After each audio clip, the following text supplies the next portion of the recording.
रूप गोस्वामी। हरे कृष्णा। आप लोगों को मेरी आवाज आ रही है? ओके, आ रही है, ठीक है। एक भक्त ने मैसेज किया कि आपकी आवाज नहीं आ रही, मे बी उनके एंड से प्रॉब्लम हो।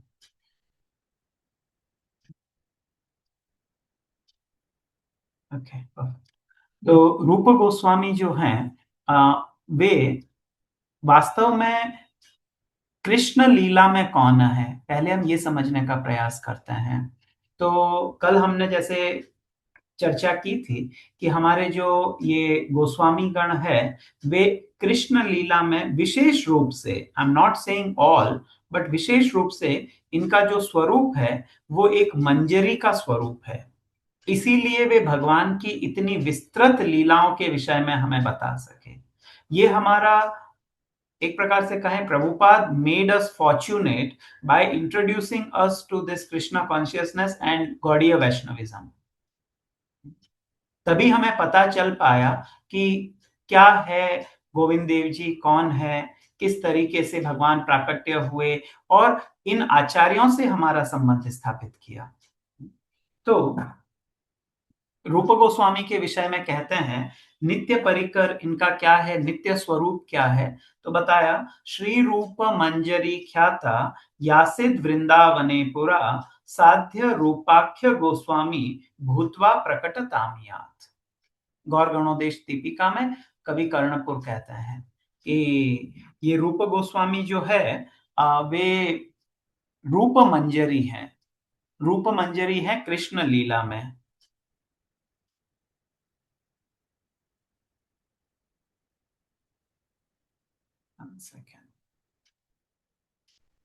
वे कृष्ण लीला में रूप मंजरी है। हम क्विकली रूप गोस्वामी के एक हल्का सा लाइफ स्केच देखने का प्रयास करते हैं। रूप गोस्वामी का जो प्राकट्य है वह 1489, हाँ, 89 ईस्वी में हुआ, और लगभग 75 वर्ष की उनकी आयु का एक प्रमाण मिलता है, जिसमें से 22 वर्ष तक वे गृहवास किया, उन्होंने घर में रहे, और लगभग 53 वर्ष तक वे वृंदावन में रहे। और 1564 में श्रावण शुक्ल द्वादशी के दिन रूप गोस्वामी ने, उनका तिरोभाव हुआ। तो उनका प्राकट्य किस दिवस हुआ वो पता नहीं है, विशेष रूप से उनके तिरोभाव का दिन पता है, तो जिसे हम रूप गोस्वामी के उत्सव के रूप में मनाते हैं। और हमारा ये जो इंस्टीट्यूट है ये भी रूपानुग विद्यापीठ है। तो हम रूप गोस्वामी के अनुग है। ये एक विशेष प्रश्न यहाँ पर उठता है कि रूपानुग, हम रूप गोस्वामी के अनुग क्यों कहे जाते हैं? क्योंकि यदि हम देखें तो रूप गोस्वामी है, सनातन गोस्वामी भी है, तो सनातन गोस्वामी तो उनसे बड़े हैं, तो हम तो सनातन अनुग कहे जाने चाहिए। Why are we Rupanuga? कोई बताना चाहेगा? Anyone? You may raise your hand.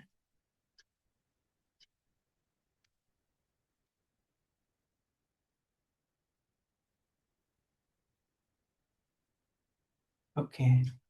सेवा प्रिय माता जी, आपको अनम्यूट किया जा रहा है। हरे कृष्ण प्रभु जी, दंडवत प्रणाम। हरि बोल। हाँ जी, क्योंकि प्रभु जी वो रूप गोस्वामी जी चैतन्य महाप्रभु जी से सबसे पहले मिले थे और उन्होंने उनसे ज्ञान प्राप्त किया था, इसलिए शायद। Okay, yes. वे पहले इन महाप्रभु से मिले और पहले वृंदावन आए। That could be, that's there. ये तो एक है ही। ओके। देन और किसी का इसके अलावा? एनीवन?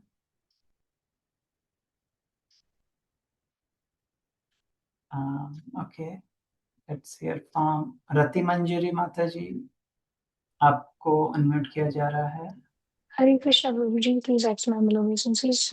प्रभु जी, क्योंकि उन्होंने हमको रागानुगा का मार्ग दिखाया, वो चैतन्य महाप्रभु ने उनको पूरा रस के विषय में ज्ञान दिया था, भक्ति Okay. रसामृत सिंधु। तो इसलिए हम उनके फॉलोअर्स हैं, क्योंकि वो परखीय भाव का रूपरेखा बताया हमें, which is the highest. ठीक है। तो विशेष रूप से आपने जो कहा वो सही है, जो दोनों ने बताया मतलब में। बट एक और ये भी है कि रूप गोस्वामी रूप मंजरी हैं। तो जो अष्ट सखियां हैं, उन अष्ट सखियों में ललिता सखी एक प्रकार से she is the top most का अर्थ यहाँ पे बड़ा छोटा नहीं समझना चाहिए, उनकी सेवाएं अधिक है। और उन ललिता जो सखी है, उन ललिता सखी की विशेष अध्यक्षता में रूप मंजरी है। इसलिए सभी मंजरियों में रूप मंजरी को सबसे विशेष एक स्थान प्राप्त है या प्रदान किया गया है। और इसलिए हम जो गौड़ीय वैष्णव संप्रदाय के जो भक्त हैं, वे रूपानुग कहे जाते हैं। तो ये भी वहां थे, हुसैन शाह के वहां कार्य करते थे। कल हमने इस पर डिटेल में चर्चा की है जब हम सनातन गोस्वामी की चर्चा कर रहे थे। So today I will just cut short this. और फिर उन्हें महाप्रभु की कृपा प्राप्त होती है वहां रामकेली में, और महाप्रभु इन्हें रूप और सनातन दोनों भाइयों को दो नाम देते हैं। इसके पश्चात महाप्रभु की आज्ञा प्राप्त करके रूप गोस्वामी वृंदावन आने का प्रयास करते हैं, और वे प्रयाग में महाप्रभु से मिलते हैं। और वहां महाप्रभु लगभग 10 दिन तक प्रयाग में रूप गोस्वामी को जो रागानुगा भक्ति है या जो कृष्ण तत्व है, इसके विषय में ज्ञान प्रदान करते हैं। रूप शिक्षा के नाम से ये चैतन्य चरितामृत के मोस्टली मध्य लीला में इसका वर्णन है 19वें अध्याय में, तो आप लोग वहां से देख सकते हैं। इसके पश्चात जब रूप गोस्वामी अपने घर से आ रहे थे, जब वो संन्यास लेने का या विचार किया उन्होंने कि अब मैं वैराग्य वेश धारण करूंगा, तब उनके हृदय में एक भाव आता है कि मेरे पास में जो कुछ संपत्ति है, इसको मुझे डिवाइड करना है। तो एक आदर्श गृहस्थ का वे एग्जाम्पल देते हैं कि वो 50% जो उनकी संपत्ति थी वो दान दे देते हैं, 50%। पीछे जो 50% बचा, उसमें से 25% अपने परिवार को देते हैं कि आप अपना भरण पोषण कीजिए इससे, और जो रिमेनिंग 25% है वो भविष्य के लिए वो सुरक्षित रख लेते हैं। और उसी के आधार पर फिर सनातन गोस्वामी जेल से मुक्त होते हैं और वे आते हैं। और जब वे प्रयाग में होते हैं तो चैतन्य महाप्रभु के विषय में वे एक बड़ा सुंदर श्लोक कहते हैं, नमो महावदान्याय कृष्ण प्रेम प्रदायते कृष्णाय कृष्ण चैतन्य नामने गौर त्विषे नमः। आप कौन है? तो बोले महावदान्य है, सबसे अधिक दयालु हैं, और कृष्ण प्रेम प्रदायते, आप कृष्ण प्रेम प्रदान करने वाले हैं। और आप है कौन? कृष्णाय, आप स्वयं कृष्ण है। और आपका नाम क्या है? कृष्ण चैतन्य। कृष्ण चैतन्य नाम वाले कृष्ण को मैं प्रणाम करता हूं, नमो, मैं नमस्कार करता हूं। और कैसे हैं? तो कृष्णाय कृष्ण चैतन्य नामने गौर त्विषे नमः। यहां त्विषे, त्विषे का अर्थ होता है अंग कांति। तो आपका जो अंग कांति है वो कैसी है? गौर है। आप हैं कृष्ण ही, लेकिन आपकी अंग कांति गौर है। ऐसे महाप्रभु को मैं प्रणाम करता हूं। इसके पश्चात महाप्रभु उन्हें आज्ञा देते हैं कि अब आप वृंदावन में जाओ और भक्ति शास्त्रों की रचना करो। और विशेष रूप से महाप्रभु उन्हें कहते हैं, वृंदावन जाहो तुमी रही वृंदावने, एक बार इहा पाठा इह सनातने। जब वे वहां मिलते हैं जगन्नाथपुरी में महाप्रभु से, महाप्रभु कह रहे हैं अब तुम वृंदावन जाओ, वहां रहो, और विशेष रूप से जो 4 कार्य कल बताए थे उनकी आप विग्रहों की स्थापना, उनकी सेवा, लीला स्थलियों का उद्धार, एक प्रॉपर सेवा पद्धति की स्थापना करना, और जो भक्ति शास्त्र है इनकी रचना करना। इससे पूर्व जो भक्ति है उसको एक भावना समझ लिया जाता था। भक्ति भाव है, वो भक्ति भाव है, भाव है, भाव है। लेकिन वास्तव में ये विज्ञान है। स्टेप बाय स्टेप कैसे हम वहां उस स्तर तक पहुंचते हैं, ये रूप गोस्वामी को विशेष रूप से प्रतिपादित करना था। तो वे वृंदावन आते हैं और ग्रंथ लेखन में लगते हैं। और रूप गोस्वामी को इन आचार्यों को पता था, शास्त्रों में वर्णन आता है कि वज्रनाभ जी ने जो विग्रह बनाए उसमें गोविंद देव जी, गोपीनाथ जी है या और भी जो अन्य विग्रह है, और विशेष रूप से मदन मोहन जी हैं, तो वे कहाँ है, अभी मिल नहीं रहे हैं। रूप गोस्वामी का स्वाभाविक आकर्षण गोविंद देव जी के लिए है और वे गोविंद देव जी को प्राप्त करने के लिए बड़े उत्कंठित है। रूप गोस्वामी बहुत विलाप करते हैं, हे गोविंद आप कहाँ हैं, हे गोविंद आप कहाँ हैं। माता जी please move the next slide.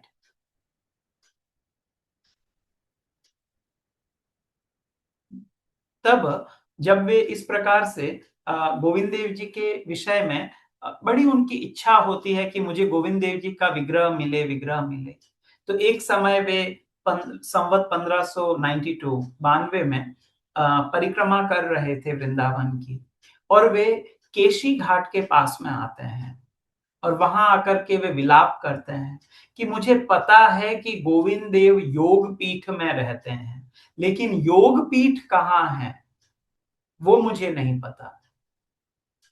तो गोविंद देव आप कहाँ हैं, आप कब मुझे मिलेंगे, इस प्रकार से बहुत क्रंदन करते हैं। हा गोविंद कहते हुए उनके आंखों से निरंतर अश्रुपात हो रहा है।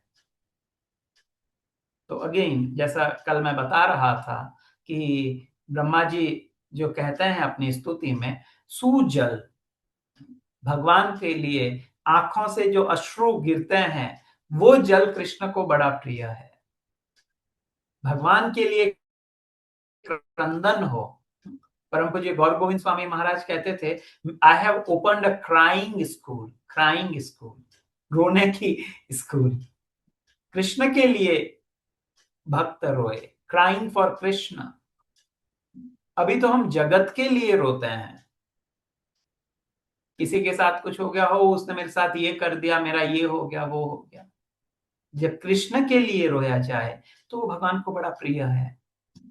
तो वे रो रहे थे और उस समय वहां पर एक सुंदर ब्रजवासी बालक आ जाता है और वो बालक आके कहता है कि रूप गोस्वामी से वो पूछता है, अरे तुम इतना दुखी क्यों हो बाबा, क्या हुआ तुम्हें। तो रूप गोस्वामी ये नहीं सोचते अरे ये छोटा सा बालक है, ये मुझे क्या बताएगा, इग्नोर हिम। नहीं, ये ब्रजवासी बालक है। तो वे बताते हैं मेरे हृदय में क्या है, और विशेष रूप से उस बालक का जो जो स्वरूप था उससे रूप गोस्वामी बड़े आकर्षित हो जाते हैं। तो कहते हैं भक्ति रत्नाकर में, ताहार मधुर वाक्य चित्त आकर्षिलो, श्री रूप गोस्वामी क्रमे सब निवेदिलो।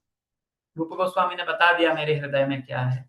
तो वो ब्रजवासी बालक कहता है, ब्रजवासी कहे चिंता ना करिह मने, गोमा टीला ख्याति योग पीठ वृंदावने।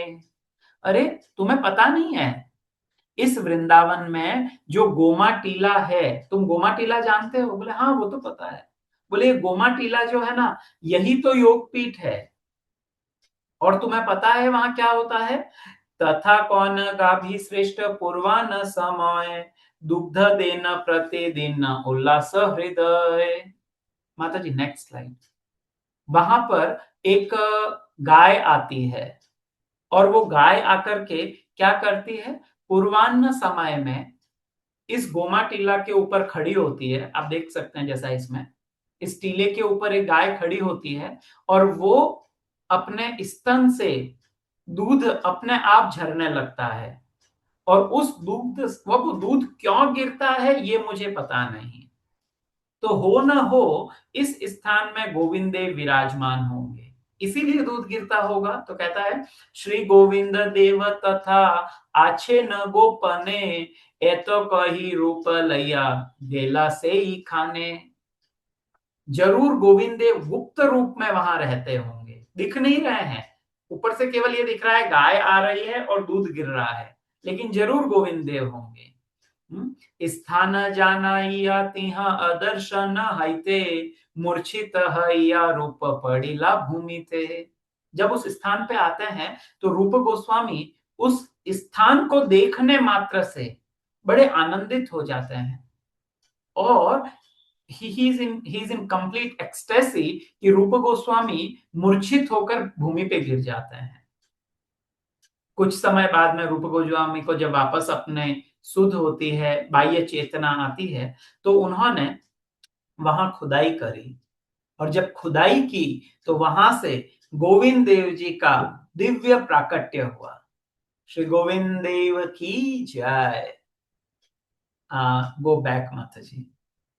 तो गोविंद देव जी का जो दिव्य प्राकट्य हुआ तो बड़े सुंदर गोविंद देव जी के ये विग्रह वहां प्राप्त होते हैं। बैक, नॉट फॉरवर्ड, पीछे वाली स्लाइड। यस, तो ये गोविंद देव जी का प्रणाम मंत्र है, हम लोग इसका उच्चारण करते हैं। दिव्यत वृंदारण्य कल्प द्रुमदः श्रीमन् रत्नागार सिंहासनस्थो श्रीमद् राधा श्रील गोविंद देवो पृष्ठालिभिः सेव्यमानो स्मरामि। दिव्य वृंदावन है। इस दिव्य वृंदावन में एक ये जो योगपीठ है, यहाँ एक दिव्य रत्नागार सिंहासनस्थो, एक दिव्य रत्न का सिंहासन है और इस सिंहासन पर विराजमान है राधा गोविंद देव जी। ऐसे राधा गोविंद देव जी वहां प्रेम पूर्वक जो सखियां हैं वे इनकी सेवा कर रही हैं और मैं इनके चरणों में प्रणाम करता हूं। तो इस प्रकार से गोविंद देव जी का दिव्य प्राकट्य हुआ। अब जब गोविंद देव जी प्रकट हो गए तो रूप गोस्वामी बड़े आनंदित हुए और आनंद में आकर उन्होंने महाप्रभु को एक पत्र लिखा। महाप्रभु तो उस समय जगन्नाथपुरी में विराज रहे हैं, तो एक पत्र लिखा महाप्रभु के लिए कि महाप्रभु गोविंद देव जी का प्राकट्य हो गया है और बड़ा विशाल गोविंद देव जी का अभिषेक हुआ। इसकी विस्तृत व्याख्या या चर्चा रूप गोस्वामी ने अपने ग्रंथ में की है। क्या क्या अभिषेक में पात्र यूज हुए, कितना अभिषेक हुआ, किस तरीके से, I mean he was completely absorbed in the service of Govind Dev. तब उन्होंने महाप्रभु को एक पत्र लिखा। और माता जी स्लाइड मूव कीजिए इससे अभी। Yes yes, no, go back. इस पे ठहरिए अभी कुछ देर।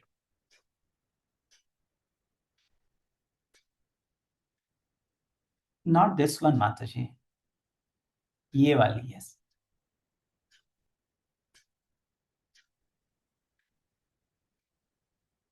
जहां राधा रानी और गौर गोविंद का विग्रह है उस वाली पे रुकना है हमें। नो, गो बैक इसके बाद। यस, ये वाली। तो उन्होंने महाप्रभु को एक पत्र लिखा कि गोविंद देव जी प्रकट हो गए हैं।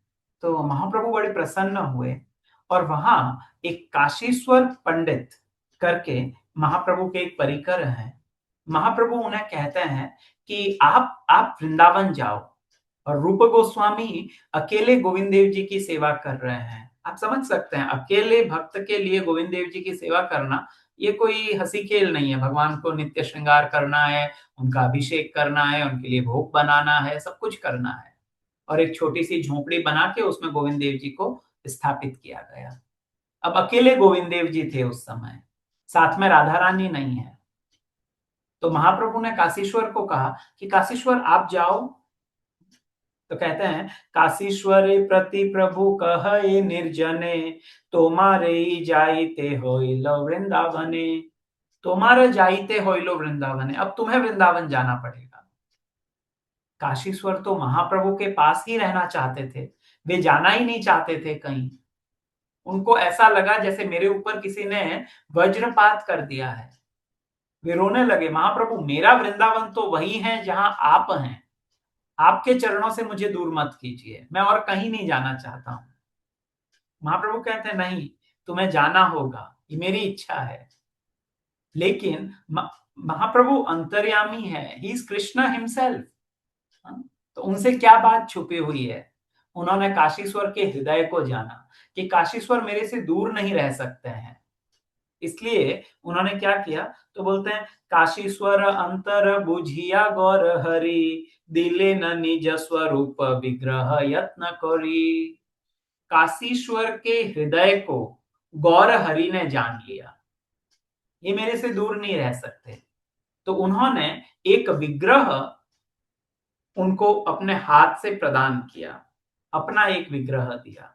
तो अगर आप ये इमेज थोड़ी एनलार्ज कर सकें, तो जो राइट साइड में एक तो राधा रानी का विग्रह है, वो नहीं, जो दूसरा वाला विग्रह है, ये वास्तव में वो विग्रह है जो कि काशीश्वर पंडित को दिया गया चैतन्य महाप्रभु के द्वारा। और चैतन्य महाप्रभु ने कहा कि इस विग्रह में और मेरे में कोई भेद नहीं है, तो तुम इनको अपने साथ ले जाओ। इसका अर्थ है कि मैं स्वयं तुम्हारे साथ हूं। तो इनका क्या नाम है? तो महाप्रभु ने बोला इसका नाम है गौर गोविंद। गौर गोविंद की जय। तो और फिर महाप्रभु क्या कहते हैं? तो महाप्रभु ने बोला श्री गोविंद दक्षिणे, मतलब गोविंद के दक्षिण भाग में मुझे स्थापित कर देना इस विग्रह को। तो भक्ति रत्नाकर में कहा है, श्री गोविंद दक्षिणे प्रभुरे बसाइया, करे अद्भुत सेवा प्रेमाविष्ट होया। गोविंद देव जी के दक्षिण भाग में, एक है वाम भाग, एक है दक्षिण भाग। वाम भाग का अर्थ होता है लेफ्ट साइड और दक्षिण भाग का अर्थ है राइट साइड। बिल्कुल ये क्लोजअप आप इमेज है गौर गोविंद की। यदि आप गोविंद देव जी के मंदिर जाते हैं तो कई बार ऐसा हो सकता है कि हमें पता ही नहीं रहता कि गौर गोविंद है कहां पर, या कईयों ने गोविंद देव जी के दर्शन करते हैं लेकिन पता नहीं ये कौन से विग्रह है, क्या है। ऊपर 3 छत्र तो दिखते हैं, लेकिन तीसरा छत्र किनका है? वो इनका है, गौर गोविंद का। तो क्या कहा? श्री गोविंद दक्षिणे प्रभुरे बसाइया और करे अद्भुत सेवा प्रेमाविष्ट हैया। अब काशीश्वर पंडित इन दोनों की, गोविंद देव की और गौर गोविंद की सेवा बड़े प्रेमाविष्ट होकर के करने लगे। आगे कहते हैं श्री गौर गोविंदेर लीला अति अद्भुत अपार, के बुझीते पारे कृपा ना होइले तार। गौर गोविंद की जो लीलाएं हैं वे बड़ी अद्भुत है, अपार है। अरे जिस व्यक्ति पर ये गौर गोविंद स्वयं कृपा ना करे, वो कैसे इनकी लीलाओं को समझ सकता है? ये भगवान कृपा करते हैं, आचार्य कृपा करते हैं, तब हमें विशेष रूप से पता चलता है कि कौन है ये। अब गोविंद देव आ गए, गौर गोविंद आ गए, तो पत्राचार होता था उस समय। ये 3 गौड़ीय वैष्णवों के प्रधान स्थान माने गए हैं, वृंदावन, नवद्वीप और जगन्नाथपुरी। ये हमारे प्रमुख, एक प्रकार से गौड़ीय वैष्णवों का जो मेन स्थान है वो ये 3 है। तो यहाँ पत्राचार चलता रहता था उस समय, लेटर्स आते थे जाते थे। अब वृंदावन में ये चल रहा है, फिर महाप्रभु के वहां से पत्र आते थे, दूत आते थे, इस तरीके से समाचार लेके। तो जब ये समाचार उड़ीसा में पहुंचा कि गोविंद देव जी भी प्रकट हो गए हैं और मदन मोहन जी भी प्रकट हो गए हैं, तो अब ठाकुर जी तो आ गए लेकिन साथ में राधा रानी नहीं है। तो पुरुषोत्तम जाना जो वहां के राजा है, उन्होंने वहां से 2 उत्कल देश से 2 विग्रह भेजे राधा रानी के। कल हमने चर्चा की थी कि ये एक गोविंद देव जी के लिए है, एक मदन मोहन जी के लिए है। लेकिन मदन मोहन जी ने स्वप्न में आकर के पुजारी को बोल दिया कि भेजने वाले को पता नहीं है, इसमें से जो छोटी वाली है वो राधा रानी है और बड़ी वाली ललिता है, तो उनको यहां ले आओ मेरे पास में, और राधा रानी को मेरे वाम भाग में और ललिता को मेरे दक्षिण भाग में स्थापित करो। तो वो दोनों विग्रह तो वहां चले गए, गोविंद देव जी अभी भी अकेले के अकेले। तो उनके मन में विचार आया कि गोविंद देव जी के लिए हमें राधा रानी का विग्रह चाहिए, वो भेजना है। तो उस समय उनके स्वप्न में राधा रानी आती है। तो कहते हैं एक दिन चिंता युक्त हैया निद्रा गेला, स्वप्न छले श्री राधिका साक्षात होइला। पुरुषोत्तम जाना रे कहे धीरे धीरे, श्री गोविंद निकट पाठा शीघ्र मोरे। राधा रानी उनके स्वप्न में आती हैं और कहती हैं कि मुझे गोविंद देव के पास भेजो, जल्दी मुझे ले जाओ, मेरे जो प्राणनाथ है वो गोविंद देव है और वे प्रकट हो गए हैं, अब मुझे यहां से पुनः गोविंद देव के पास में लेकर के भेजो। पुरुषोत्तम जाना के मन में आया, कहां से भेजूं, किसे भेजूं, आप कौन हैं? तो राधा रानी कहती हैं, श्री जगन्नाथ चक्रवेढ़ भ्रमणेते मोर देखी राधिका कल्पना हैला चित्ते बहुकाले चक्रवेढ़ मध्य आछि आमी शकल मोरे लक्ष्मी ठाकुरानी। मैं चक्रवेढ़ नामक स्थान में जगन्नाथ जी के समीप रह रही हूँ और वहां के लोग ये समझते हैं कि मैं लक्ष्मी देवी हूं, वे लक्ष्मी के रूप में मेरी आराधना करते हैं। ये जो आप राधा रानी का विग्रह देख रहे हैं, इसको एनलार्ज कर सकते हैं आप। तो ये जो राधा रानी का विग्रह है, ये वहां पर लक्ष्मी देवी के रूप में सेवित हो रही थी। तो बोलती है मैं वहां हूं, मैं हूं राधिका, लेकिन मुझे लक्ष्मी देवी के रूप में वहां ये सेवा कर रहे हैं बहुत समय से। आमी जे राधिका इहा केह नहीं जाने, ए तो कही अंतर ध्यान हैला ए क्षणे। मैं राधा रानी हूं, लेकिन मुझे कोई जानता नहीं है, तो तुम जाओ और उन राधा रानी को वहां से लेकर के और यहाँ गोविंद देव जी के पास में भेजो। अब यहाँ एक प्रश्न उठता है कि अच्छा, अगर ये राधा रानी थी तो ये वहां पहुंची कैसे? गोविंद देव जी के अगर राधा रानी है तो ऐसा क्या हुआ कि ये राधा रानी चक्रवेढ़ में वहां पहुंच गई जगन्नाथ जी के पास में? तो इसके पीछे एक कथा आती है, विशेष रूप से भक्ति रत्नाकर में। ऐसा कहते हैं कि एक समय जो उत्कल देश के बड़े अच्छे भक्त थे, गंभीर भक्त थे, निष्ठावान भक्त थे, उनको आशीर्वाद देने के लिए यही राधा रानी, जिनका आप दर्शन कर रहे हैं स्क्रीन पर, यही राधा रानी उत्कल देश जाती हैं उनको आशीर्वाद देने के लिए। और वहां राधानगर गांव में दक्षिण भारत के एक ब्राह्मण निवास करते हैं, उनका नाम है वृहद भानु। ये वृहद भानु राधा रानी को अपनी पुत्री मान करके उनकी आराधना करते हैं। बड़ा उनका भाव है राधा रानी के लिए। तो उनका भाव देख करके और राधा रानी को देखे बिना उनको एक मिनट भी चैन नहीं पड़ता। तो जब राधा रानी वहां गई और जब उन्होंने देखा कि इनका इतना भाव है मेरे में, तो वे कृपा करके वहीं रुक गई। ठीक है, अब तुम मेरी सेवा करो। तो वृहद भानु बहुत समय तक राधा रानी के इस स्वरूप की सेवा करते रहे। उनकी महिमा तो जगन्नाथपुरी के जो राजा थे उनको भी पता थी। अब कालांतर में इन वृहद भानु की मृत्यु हो जाती है। जब ये पुनः भगवत धाम चले गए और राजा को पता चला कि वो अब नहीं रहे, तो राजा आते हैं इन राधा रानी का दर्शन करने के लिए।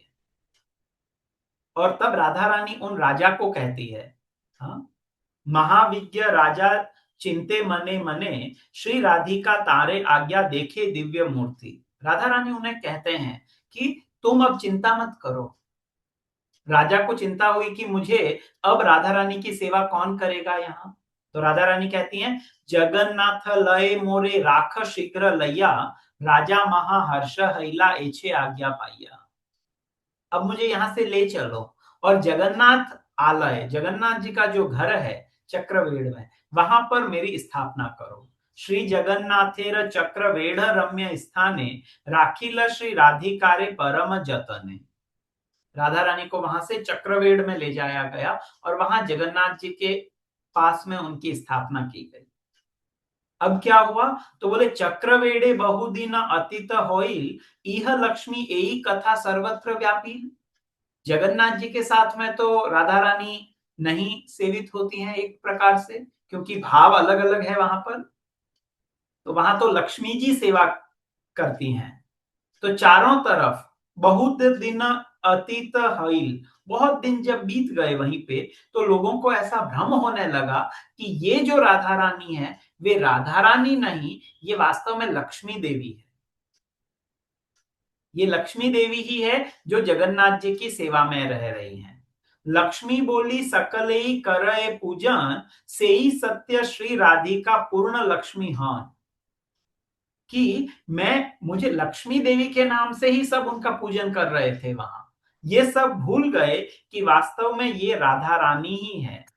और राधा रानी ने भी स्वयं को पूर्ण रूप से लक्ष्मी के रूप में ढाल दिया। क्यों? क्योंकि अभी तक उनके जो प्रिय है, उनके जो प्राण है गोविंद देव, वो अभी तक प्रकट नहीं हुए। तो राधा रानी ने भी स्वयं को प्रकट नहीं किया। अब राधा रानी ने उनको कहा, पुरुषोत्तम जाना को, कि मेरी इच्छा है और मुझे वृंदावन भेजा जाए और गोविंद देव जी के पास में मेरी स्थापना करी जाए। पुरुषोत्तम जाना बड़े प्रसन्न हुए और बड़े यत्न पूर्वक इन राधा रानी का जो विग्रह है इसको वहां से वृंदावन भेजा गया। जे दिवस वृंदावन ने प्रवेश कोरिल, से दिवस सुखेर समुद्र उथली। जिस दिन राधा रानी के इन विग्रह ने वृंदावन में प्रवेश किया, उस दिन बड़ा एक आनंद का समुद्र वृंदावन में आ गया। गोविंदेर वामे बशा इला सिंहासने, होइलो अद्भुत रंग दोहार मिलने। जब गोविंद देव जी के वाम भाग में इन राधा रानी को स्थापित किया गया तो अपूर्व शोभा हो गई।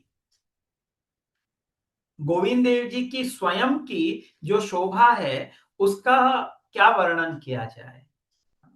भक्ति रसामृत सिंधु में रूप गोस्वामी गोविंद देव जी की एक अंग कांति या उनके सौंदर्य का वर्णन करते हुए लिखते हैं, या एक चेतावनी देते हैं। वे कहते हैं, स्मेराम भंगी त्रय परिचिता साची विस्तीर्ण दृष्टिम, वंशीन्यस्ताधर किशलया मुज्जलाम चंद्रकेण, गोविंदाख्याम हरितनुमितः केशितीर्थोपकंठे, मां प्रेक्षिष्ठास्तव यदि सखे बंधु संगे अस्थिरंग। हे मेरे मित्र, अगर तुम्हारी स्त्री, पुत्र, बंधु, बांधव इनमें यदि आसक्ति हो, तुम चाहते हो कि अभी मैं इनके पास रहूं और खूब अच्छे से भोग करूं, इनका मेरे को अच्छे प्रिय लग रहे हैं, तो एक चेतावनी है मेरी। क्या? कि वृंदावन मत जाना। अगर चले गए तो केशी घाट मत जाना, इस केशी तीर्थ पे मत जाना। अगर केशी तीर्थ पे भी चले गए तो वहां पर एक केशी तीर्थ के पास में गोविंद देव नाम का एक व्यक्ति खड़ा है, जिसके हाथ में मुरली है, उसके अधरों पर एक स्मित हास्य है, मयूर पुच्छ लगाए हुए हैं, मयूर पांख धारण किया हुआ है, त्रिभंग मुद्रा में खड़े हैं। उनका दर्शन तो कभी भी मत करना। क्यों नहीं करें उनका दर्शन? यदि कर लिया तो क्या होगा? तो बोले, अगर तुमने एक बार उन गोविंद देव को देख लिया तो तुम्हारे बंधु बांधवों में जो तुम्हारी आसक्ति है वो खत्म हो जाएगी। फिर तुम्हारा ये गोविंद देव तुम्हारे चित्त को हर लेंगे, इसलिए उधर मत जाना। तो वास्तव में तो रूप गोस्वामी हमें बता रहे हैं कि जाना चाहिए, जरूर वहां जाएं। तो गोविंद देव जी का इतना सौंदर्य है, और फिर जब ये राधा रानी आ गई उनके पास में, तब तो क्या कहना उनके सौंदर्य को। एछे ठाकुरानी रहो इलो आगमन, एह सकल वर्णी लेना पूर्व कवि गान। इस प्रकार इन ठाकुरानी का, राधा ठाकुरानी का आविर्भाव होता है या आगमन होता है वृंदावन में। और ऐसा पूर्व कविगण भी कहे हैं। तो विशेष रूप से साधन दीपिका आदि जो ग्रंथ है, इनमें इनका वर्णन है। इसके पश्चात अब गोविंद देव जी आ गए, राधा रानी आ गई, गौर गोविंद आ गए। अब ये तीनों इस योग पीठ में, जहां आज गोविंद देव जी का मंदिर है, जिसे गोमा टीला कहे, यहां पर उनकी सेवा हो रही है। रूप गोस्वामी अपना ग्रंथ लेखन कर रहे हैं, उनकी सेवा भी कर रहे हैं, और वे राधा दामोदर जी का जो मंदिर है वृंदावन में, वहां वास कर रहे हैं। तब रूप गोस्वामी के सहयोगी रघुनाथ भट्ट गोस्वामी, जो हमारे षड गोस्वामी हैं, उनमें जो रघुनाथ भट्ट गोस्वामी हैं, उनके शिष्य थे महाराजा मान सिंह। उनको उन्होंने आदेश दिया कि गोविंद देव जी के लिए आप मंदिर बनाओ। देखिए, मदन मोहन जी का मंदिर तो बन चुका है, गोपीनाथ जी का मंदिर भी बन चुका था वैसे, अब गोविंद देव जी का मंदिर बनाना है, तो उन्हें बोला गया आप गोविंद देव जी का मंदिर बनाइए। तो वे अपने शिष्य को कहते हैं, निज शिष्य कही गोविंदेर मंदिर कराइला, वंशी मकर कुंडल आदि भूषण करी दिला। तुम गोविंद देव जी का मंदिर बनाओ और उनको सुंदर मुकुट है, वंशी है, मकर कुंडल है, ये सेवा में भगवान के दिया जाए। तो उन्होंने तो छोटे मंदिर के विषय में कहा, लेकिन मान सिंह के मन में था कि मैं एक विशाल मंदिर बनाऊंगा उनके लिए। तो लगभग सन 1590 में राजा मान सिंह ने गोविंद देव जी का जो आप विशाल मंदिर देखते हैं, जिसका आपने दर्शन फर्स्ट स्लाइड में किया, नहीं किया तो माता जी आप बैक जाकर के वो दिखा सकती हैं, जो स्टार्टिंग स्लाइड आपने दिखाई थी गोविंद देव जी के मंदिर वाली, इससे पीछे, यस ये वाली। तो अभी ये केवल 3 मंजिल दिख रही हैं, उस समय ये 7 मंजिल था। और लगभग 500 वर्ष पूर्व इस मंदिर को बनाने में 13 लाख रुपए का खर्च आया था। आप इमेजिन कर सकते हैं कि आज से 500 वर्ष पूर्व 13 लाख रुपए की क्या वैल्यू रही होगी। बहुत भव्य ये मंदिर बनाया गया। आप आज भी इसके अवशेष वहां जाकर देख सकते हैं।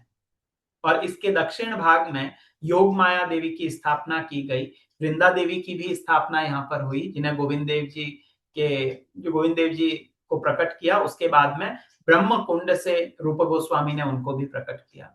सब यहाँ सेवित होते थे और बड़ा सुंदर यहाँ पर कविराज गोस्वामी भी यहाँ थे, हमारे जो आचार्य हैं नरोत्तम दास ठाकुर आदि वे भी यहाँ आते थे, जीव गोस्वामी यहाँ थे। तो ये सब दर्शन के लिए यहाँ आते रहते थे। बड़ा भव्य मंदिर, आज भी ये इतना भव्य है, तो जब ये 7 मंजिल रहा होगा तब कितना भव्य होगा। तो गोविंद देव जी लगभग इस स्थान में, ये जो मंदिर है वृंदावन में गोविंद देव जी का, यहाँ पर लगभग 70 वर्षों तक गोविंद देव जी रहे, लगभग 70 वर्षों तक। फिर औरंगजेब का शासन काल आता है और औरंगजेब ने 1669 में 1670 में ऐसा आदेश दिया। और क्यों यह आदेश दिया गया ये भी बताते हैं कि गोविंद देव जी का जो मंदिर है, इसके ऊपर, इसके बिल्कुल शीर्ष पे जो 7वां इसकी मंजिल हुआ करती थी, इस मंजिल पे एक विशाल दीपक जलता था। कई टन इसमें घी डलता था और उससे वो ऊपर जो दीपक है वो लगता था। तो उसकी रोशनी आगरा में दिखाई देती थी, क्योंकि जो आगरा के शासक थे औरंगजेब से पूर्व अकबर आदि, अकबर भगवान के भक्त हुए थे जीव गोस्वामी की कृपा से।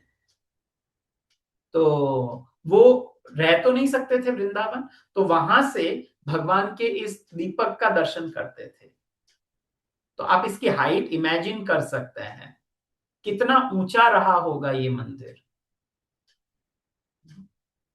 अभी भी ये मंदिर 200 फुट इसकी चौड़ाई है, 200 फीट ये लंबा है और 120 फीट चौड़ा है अभी भी। तो उस समय का तो हम वी कांट इवन इमेजिन।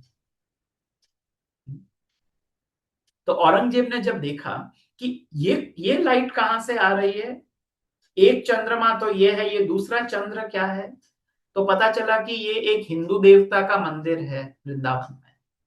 मेरे जो महल है उससे भी बड़ा, कि उसकी रोशनी यहां तक दिखाई दे रही है, जाओ इसको तोड़ दो। तो अब वहां से सेना आती है मंदिरों को तोड़ने के लिए। जो उनके सेवक है वे विचार करते हैं कि मंदिर अगर टूट गया तो वापस बन सकता है, लेकिन यदि विग्रह खंडित हो गए तो सेवा कैसे चलेगी। ऐसा मन में विचार करके वे विग्रहों को वहां से हटा देते हैं। तो अब एक प्रश्न उठता है कि इसने ये इतना क्यों छोड़ दिया पीछे? भाई जब तोड़ना ही था तो पूरा, मतलब अगर 4 मंजिल तोड़ दी तो 3 छोड़ी क्यों? पूरा ही इसको खत्म कर सकते थे। तो बताते हैं, यदि आप जब गोविंद देव जी के दर्शन के लिए जाएं तो जब आप ऊपर चढ़ते हैं गोविंद देव जी के इस योगपीठ की तरफ, मंदिर की तरफ, ये चढ़ाई पर है, टीले पे, तो नीचे एक बालाजी का मंदिर है, हनुमान जी का। कोई बता सकते हैं क्या नाम है उन हनुमान जी का? एनीवन? गोविंद देव जी मंदिर के नीचे एक बड़ा प्रसिद्ध और प्राचीन हनुमान जी का मंदिर है, जिनकी लीला इन गोविंद देव जी से जुड़ी हुई है। You may raise your hand, maybe anyone. Okay. इन हनुमान जी का नाम है सिंहपोर हनुमान। सिंहपोर हनुमान। अगर आप जब गोविंद देव जी के दर्शन के लिए जाएं तो आप इनका दर्शन कर सकते हैं। तो एकदम से अटैक हुआ, मंदिर टूटने लगे, उससे पहले विग्रह तो छुपा लिए गए थे। तो हनुमान जी प्रभु के पास जाके बोलते हैं कि प्रभु आपके मंदिर तोड़ रहे हैं, मेरे से सहन नहीं हो रहा, आप कुछ नहीं कर रहे। भगवान कहते हैं मैं क्या कर सकता हूं, ठीक है जो हो रहा है। तो बोले प्रभु मैं नहीं देख सकता ये। भगवान बोले ठीक है, तुम्हें कुछ करना है तो तुम अपने लेवल पे कर सकते हो। तो हनुमान जी सिंह के रूप में दहाड़ते हैं चारों तरफ से। उस समय तो बहुत इतना, अभी सिटी है वैसी सिटी नहीं थी ना वृंदावन, 500 वर्ष पूर्व। तो वन क्षेत्र तो था ही। तो कई शेर एक साथ दहाड़े, ऐसी आवाज आने लगती है, सिंह की आवाज। और उस आवाज से जो सिपाही है वो घबरा जाते हैं, अरे अटैक हो जाएगा, तो सब भाग जाते हैं। तो ये मंदिर, इसलिए सारे मंदिर जो हैं ये कुछ कुछ टूटे हैं, पूरे नहीं टूटे। हनुमान जी ने इनकी रक्षा करवाई थी, लेकिन फिर भी ये भय तो था। तो अभी ये भी प्रश्न है कि फिर वापस विग्रह को स्थापित कर देते, उनको भेजने की कहां जरूरत थी। तो अगर सही में कहा जाए तो ये भगवान की लीला है। भगवान जयपुर के जो राजा है या जयपुर के जो भक्त है उनसे अब सेवा लेना चाहते थे, इसलिए ये लीला भगवान ने करी। नहीं तो क्या वे एक औरंगजेब जैसे राजा के भय से भगवान वृंदावन से चले जाते? नहीं। तो अब भगवान की इच्छा थी जयपुर आने की। और जो गोस्वामी गण थे, जो सेवा कर रहे थे, उनके जो सेवक थे, उनके मन में विचार आया कि यदि गोविंद देव जी को यहाँ रखेंगे तो कल को क्या पता पुनः अटैक हो जाए। आज तो वो चले गए, कल को अगर उन्होंने श्री विग्रह को कुछ क्षतिग्रस्त कर दिया तो उन्होंने डिसाइड किया कि अब गोविंद देव जी को यहां से कहीं सेफ स्थान में ले जाना चाहिए। तो सर्वप्रथम ठाकुर जी वहां से आते हैं राधा कुंड में, लगभग 1 मास राधा कुंड में रुकते हैं कार्तिक में। फिर वहां से काम्यवन में आते हैं। तो आप काम्यवन में भी गोविंद देव जी के मंदिर का दर्शन कर सकते हैं, वहां पर भी गोविंद देव जी का विग्रह है। और वृंदा देवी भी साथ आती हैं, जो यहीं इसी मंदिर में सेवित थी। वे वृंदा देवी वहीं रुक जाती हैं। वे कहती हैं मैं वृंदा देवी हूं, मैं इससे आगे नहीं जाती, क्योंकि ये ब्रज का एक प्रकार से छोर है, ब्रजमंडल का, और मैं ब्रजमंडल छोड़ के नहीं जाऊंगी। तो जो वृंदा देवी का मूल विग्रह है वे वहीं रुक जाते हैं काम्यवन में, और गोविंद देव जी वहां से आगे जाते हैं। और आगे गोविंदपुरा नामक एक ग्राम है। वास्तव में तो उस गांव का नाम कुछ और था पहले, हाँ, लेकिन उस गांव का नाम रोपाड़ा गांव था। यस, रोपाड़ा। तो 1675 में गोविंद देव जी यहाँ रोपाड़ा गांव में आते हैं, लेकिन बाद में इस गांव का नाम गोविंदपुरा हो गया, क्योंकि ये गोविंद देव जी के ही गांव के नाम से जाने जाना लगा। जो खेती वगैरह है वो भी गोविंद देव जी के नाम से हो गई। कुछ समय वहां रहे प्रभु, उसके बाद वहां से वे आते हैं जयपुर में। और जयपुर में जो कनक घाटी है वहां पर भगवान रहे कुछ समय। कनक घाटी में बड़ा विशाल मंदिर बना हुआ है, और फिर वहां पर भगवान की सेवा होती थी। माता जी आप नेक्स्ट स्लाइड्स में जा सकते हैं अभी। और यहाँ अभी वहां भगवान कुछ समय तक रहे। Yes, next. अभी यहाँ पर ये जो ठाकुर जी हैं, जिनको राधा माधव कहा है इनका नाम, ये यहाँ पर सेवित हो रहे हैं इस मंदिर में। पहले, अब इसमें ना थोड़ा सा एक मतलब वो है, क्या कहेंगे हम, एक प्रकार से अलग अलग मतभेद है। हाँ? कोई कहते हैं कि ये जो विग्रह हैं ये जयदेव गोस्वामी के सेवित राधा माधव है, परंतु जो जयपुर के जो गोविंद देव जी के सेवायत आदि है, या वहां जो शिलालेख लगा हुआ है उस पे भी ये नहीं लिखा हुआ। विशेष रूप से अगर आप और थोड़ा डीप डाइव करें तो जो जयदेव गोस्वामी के जो विग्रह हैं राधा माधव, उनकी सेवा निम्बार्क संप्रदाय के वे कर रहे हैं, ऐसा भी एक मत चलता है। जो निम्बार्क संप्रदाय के आचार्य है, उनकी जो प्रधान पीठ है सलेमाबाद में, वे कहते हैं कि राधा माधव जयदेव गोस्वामी के ये हैं और हम इनकी सेवा यहाँ कर रहे हैं। और यहाँ कुछ भक्त कहते हैं कि ये वे विग्रह हैं, परंतु अधिकतर मत जो जयपुर के भक्तों का मत है वो ये है कि ये एक प्रतिभू विग्रह है जो बाद में यहाँ स्थापित किए गए। अब जयपुर का, उस समय जयपुर के राजा आमेर में रहते थे और बाद में जयपुर बस रहा था। सवाई जयसिंह जब जयपुर बसा रहे थे तो गोविंद देव जी ने कहा मैं यहां नहीं रहूंगा, इतना दूर। कृष्ण को कहां रखना चाहिए? In the centre of the house. एक कहीं कमरे में साइड में रख दिया, भगवान को विराजमान कर दिया, कभी कभार कोई जाए, तो ऐसा नहीं, भगवान बिल्कुल सेंटर में हो। तो भगवान बोले ये तो बहुत दूर है कनक वृंदावन, जिसे कनक घाटी भी कहते हैं, यहां नहीं रहना मुझे।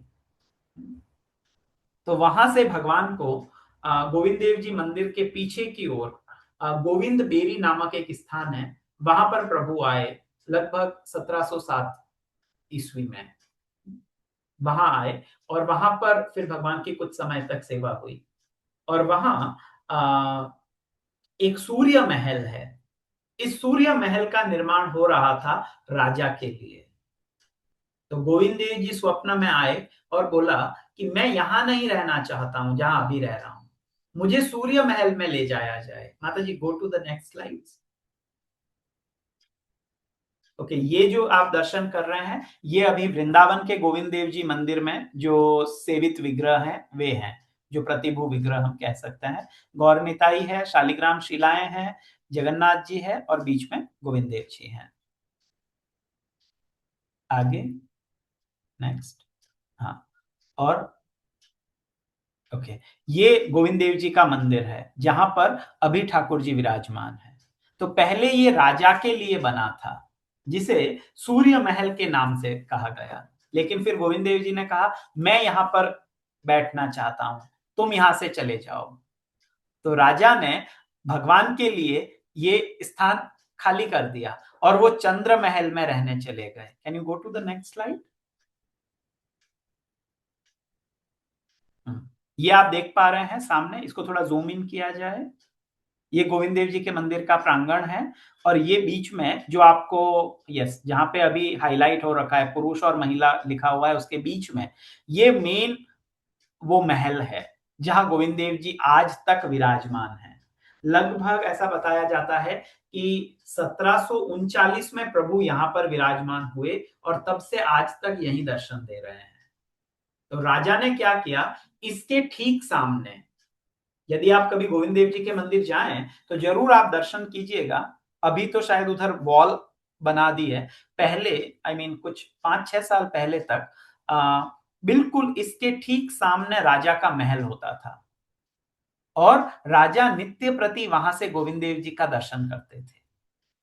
तो उन्होंने फिर अपना महल, पहले गोविंद देव जी यहां आए, फिर राजा ने अपना महल इस तरीके से बनाया कि मेरे घर से सामने गोविंद देव जी का दर्शन हो, और वे फिर चंद्र महल में चले गए। अब यहाँ पर गोविंद देव जी हैं, गौर गोविंद है, राधा रानी है, इनकी सेवा हो रही थी। Can you go to the next slide. और बड़ा भव्य ये मंदिर है। आप देखिए ये गोविंद, ये जलेब चौक है, हम आपको लेके चलते हैं वहां, तो आप मानसिक रूप से चलने का प्रयास कीजिए। जैसे ही हम इससे बाहर निकलते हैं, ये मेन एंट्रेंस है गोविंद देव जी के मंदिर की। हम यहाँ से अंदर घुसते हैं तो दो बड़े बड़े गेट आते हैं, नित्यानंद द्वार और श्रीमन महाप्रभु द्वार। वहां को क्रॉस करके हम मेन प्रांगण में आते हैं और प्रभु के इस सुंदर विग्रह का हम दर्शन करते हैं। आप लोग बिल्कुल ध्यान पूर्वक दर्शन कर सकते हैं चरणों से। और ये सुंदर भगवान का, ऐसा कहा गया है कि गोविंद देव जी का मुखारविंद साक्षात भगवान श्री कृष्ण के मुखारविंद जैसा है। जिस समय राजा वज्रनाभ ने ये विग्रह बनाए तो उन्होंने अपनी दादी से पूछा था, जो प्रद्युम्न की वाइफ है उनसे, और उन्होंने कहा था कि जब ये तीसरा विग्रह बना गोविंद देव जी का तो उन्होंने पर्दा कर लिया, घूंघट कर लिया। ये गोविंद देव जी का विग्रह वहां पर सेवित है। अब क्या होता है, भगवान की सेवा वहां चल रही थी, तो ये तीनों, अब आप थोड़ा सा यदि आप इसको जूम आउट करेंगे तो आप देखेंगे कि यहाँ ये तीन छत्र दिख रहे हैं। एक गोविंद देव जी के ऊपर है, एक लेफ्ट में राधा रानी के ऊपर है, और एक जो माता जी आप अगर कर्सर मूव कर सकें, यस ये वाला, ये जो है ये गौर गोविंद का है। गौर गोविंद बड़े छोटे विग्रह हैं दिखने में, यस ये वाला जो छत्र है ये गौर गोविंद के लिए है। तो ये तीन विग्रह वहां पर सेवा ले रहे थे। अब राजा जय सिंह के मन में, okay go to the next slide, और अगला, then we will come here, yes यहाँ पे रोकिएगा। राजा जय सिंह जी के मन में ऐसा विचार आता है कि गोविंद देव जी राधा रानी है और गौर गोविंद है, इनकी सेवा में इन्होंने विशाखा सखी के विग्रह बनाकर अर्पित किए सन 1783 में। जो राधा रानी की तरफ हैं वे, आप जूम इन कर सकते हैं उनको, राधा रानी की ओर, यस आप जो देख रहे हैं राधा रानी के साइड में जो सखी है ये विशाखा सखी है। तो कई वर्षों तक विशाखा सखी, गोविंद देव जी, राधा रानी और गौर गोविंद, इनके वहां पर आराधना होती रही। अब जय सिंह के पुत्र हुए ईश्वर सिंह, ईश्वर सिंह के पुत्र हुए माधो सिंह, और माधो सिंह के पुत्र हुए प्रताप सिंह। ये जो प्रताप सिंह हुए, सवाई प्रताप सिंह, ये गोविंद देव जी के बड़े रसिक भक्त थे। नित्य प्रति ढूंढाड़ी भाषा में गोविंद देव जी के लिए एक पद लिखना और गोविंद देव जी को सुनाना, ये उनका नित्य का नियम था, डेली ऐसा चलता था। और उनके ही समय में एक दासी थी जिसकी सेवा थी नित्य गोविंद देव जी के लिए तांबूल अर्पण करना। जब भगवान का राजभोग लगता था तो वो एक बड़ी सुंदर तांबूल भगवान के लिए बनाती थी, एक एक डिब्बी में रख के लेकर आती और गोस्वामी गण को या देती थी और वो भगवान को अर्पित करते। ये नित्य उनकी सेवा थी और वो बड़ी गोविंद देव जी की भक्ता थी वो दासी।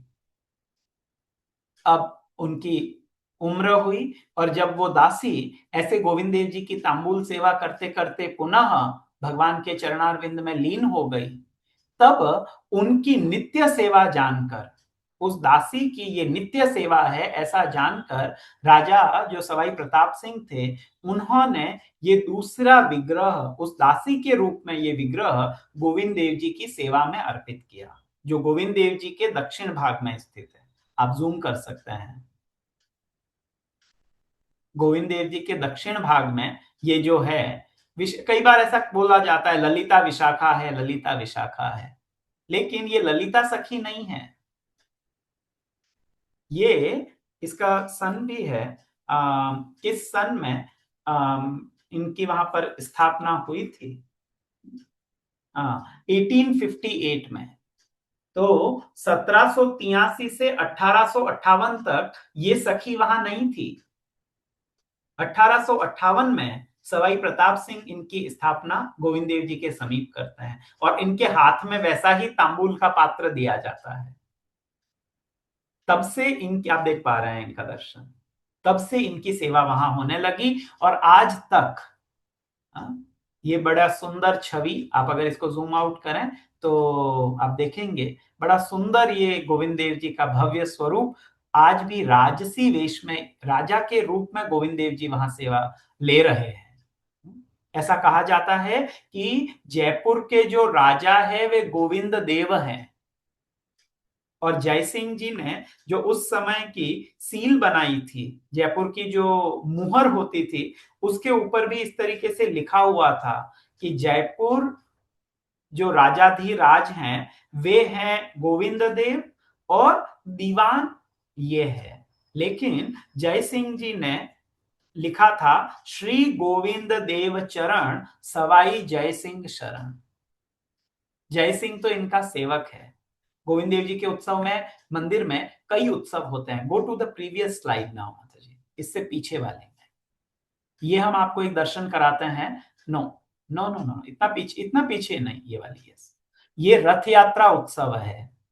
जब गोविंद देव जी के मंदिर में, जब जगन्नाथपुरी में रथ यात्रा होती है, उस दिन वहां रथ यात्रा होती है, जब गौर गोविंद के विग्रह को बाहर लाया जाता है और ये जो गोस्वामी गण है ये इस रथ में गौर गोविंद के विग्रह को विराजमान करते हैं। ये पूरा परिक्रमा पथ है गोविंद देव जी के मंदिर का। आप देख पा रहे हैं कितना भव्य मंदिर है ये। यहाँ पर ये परिक्रमा कराते हैं इन विग्रह को, ये गौर गोविंद के विग्रह है। फिर पुनः रथ के साथ ये अंदर जाते हैं और पीछे महाप्रभु की सुंदर चित्रपट लेकर के, आप पीछे देख पा रहे हैं कुछ भक्त चित्रपट उठाए हुए हैं ऊपर माला पहने हुए।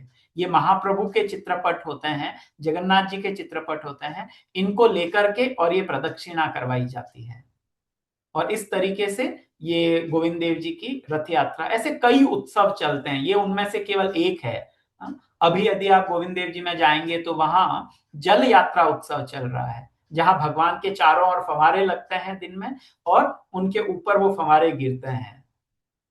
यदि आप सर्दियों में जाएं तो वहां पर पोष बड़ा उत्सव चलता है। भगवान को बहुत अधिक गर्म सर्दी होती है तो खींचड़े का भोग लगता है। Can you go to the next slide? अब हम गोविंद देव जी का दर्शन करते हैं। No not this one, no not this one, yes. आप बहुत एकाग्र चित्त होकर दर्शन कीजिए भगवान के चरण कमल से। ये मंगल आरती के दर्शन हैं जिसमें भगवान का पूरा वक्ष स्थल, भगवान का सुंदर मुख कमल आप दर्शन कर पा रहे होंगे। बिल्कुल साक्षात भगवान श्री कृष्ण के जैसा मुख कमल गोविंद देव जी का कहा गया है। और आप देखेंगे तो इनके चरण और हस्त, इनमें ना अंगुलियां दिखेगी। आप देखिए इनका हाथ, देखिए गोविंद देव जी का जो राइट साइड है केवल गोल है, प्रॉपर हाथ की शेप नहीं है, लेकिन मुखारविंद यथावत है। ये वही राधा रानी है जो चक्रवेड़ में लक्ष्मी जी के रूप में सेवित हो रही थी। और अब ये मंगल आरती का दर्शन है भगवान के।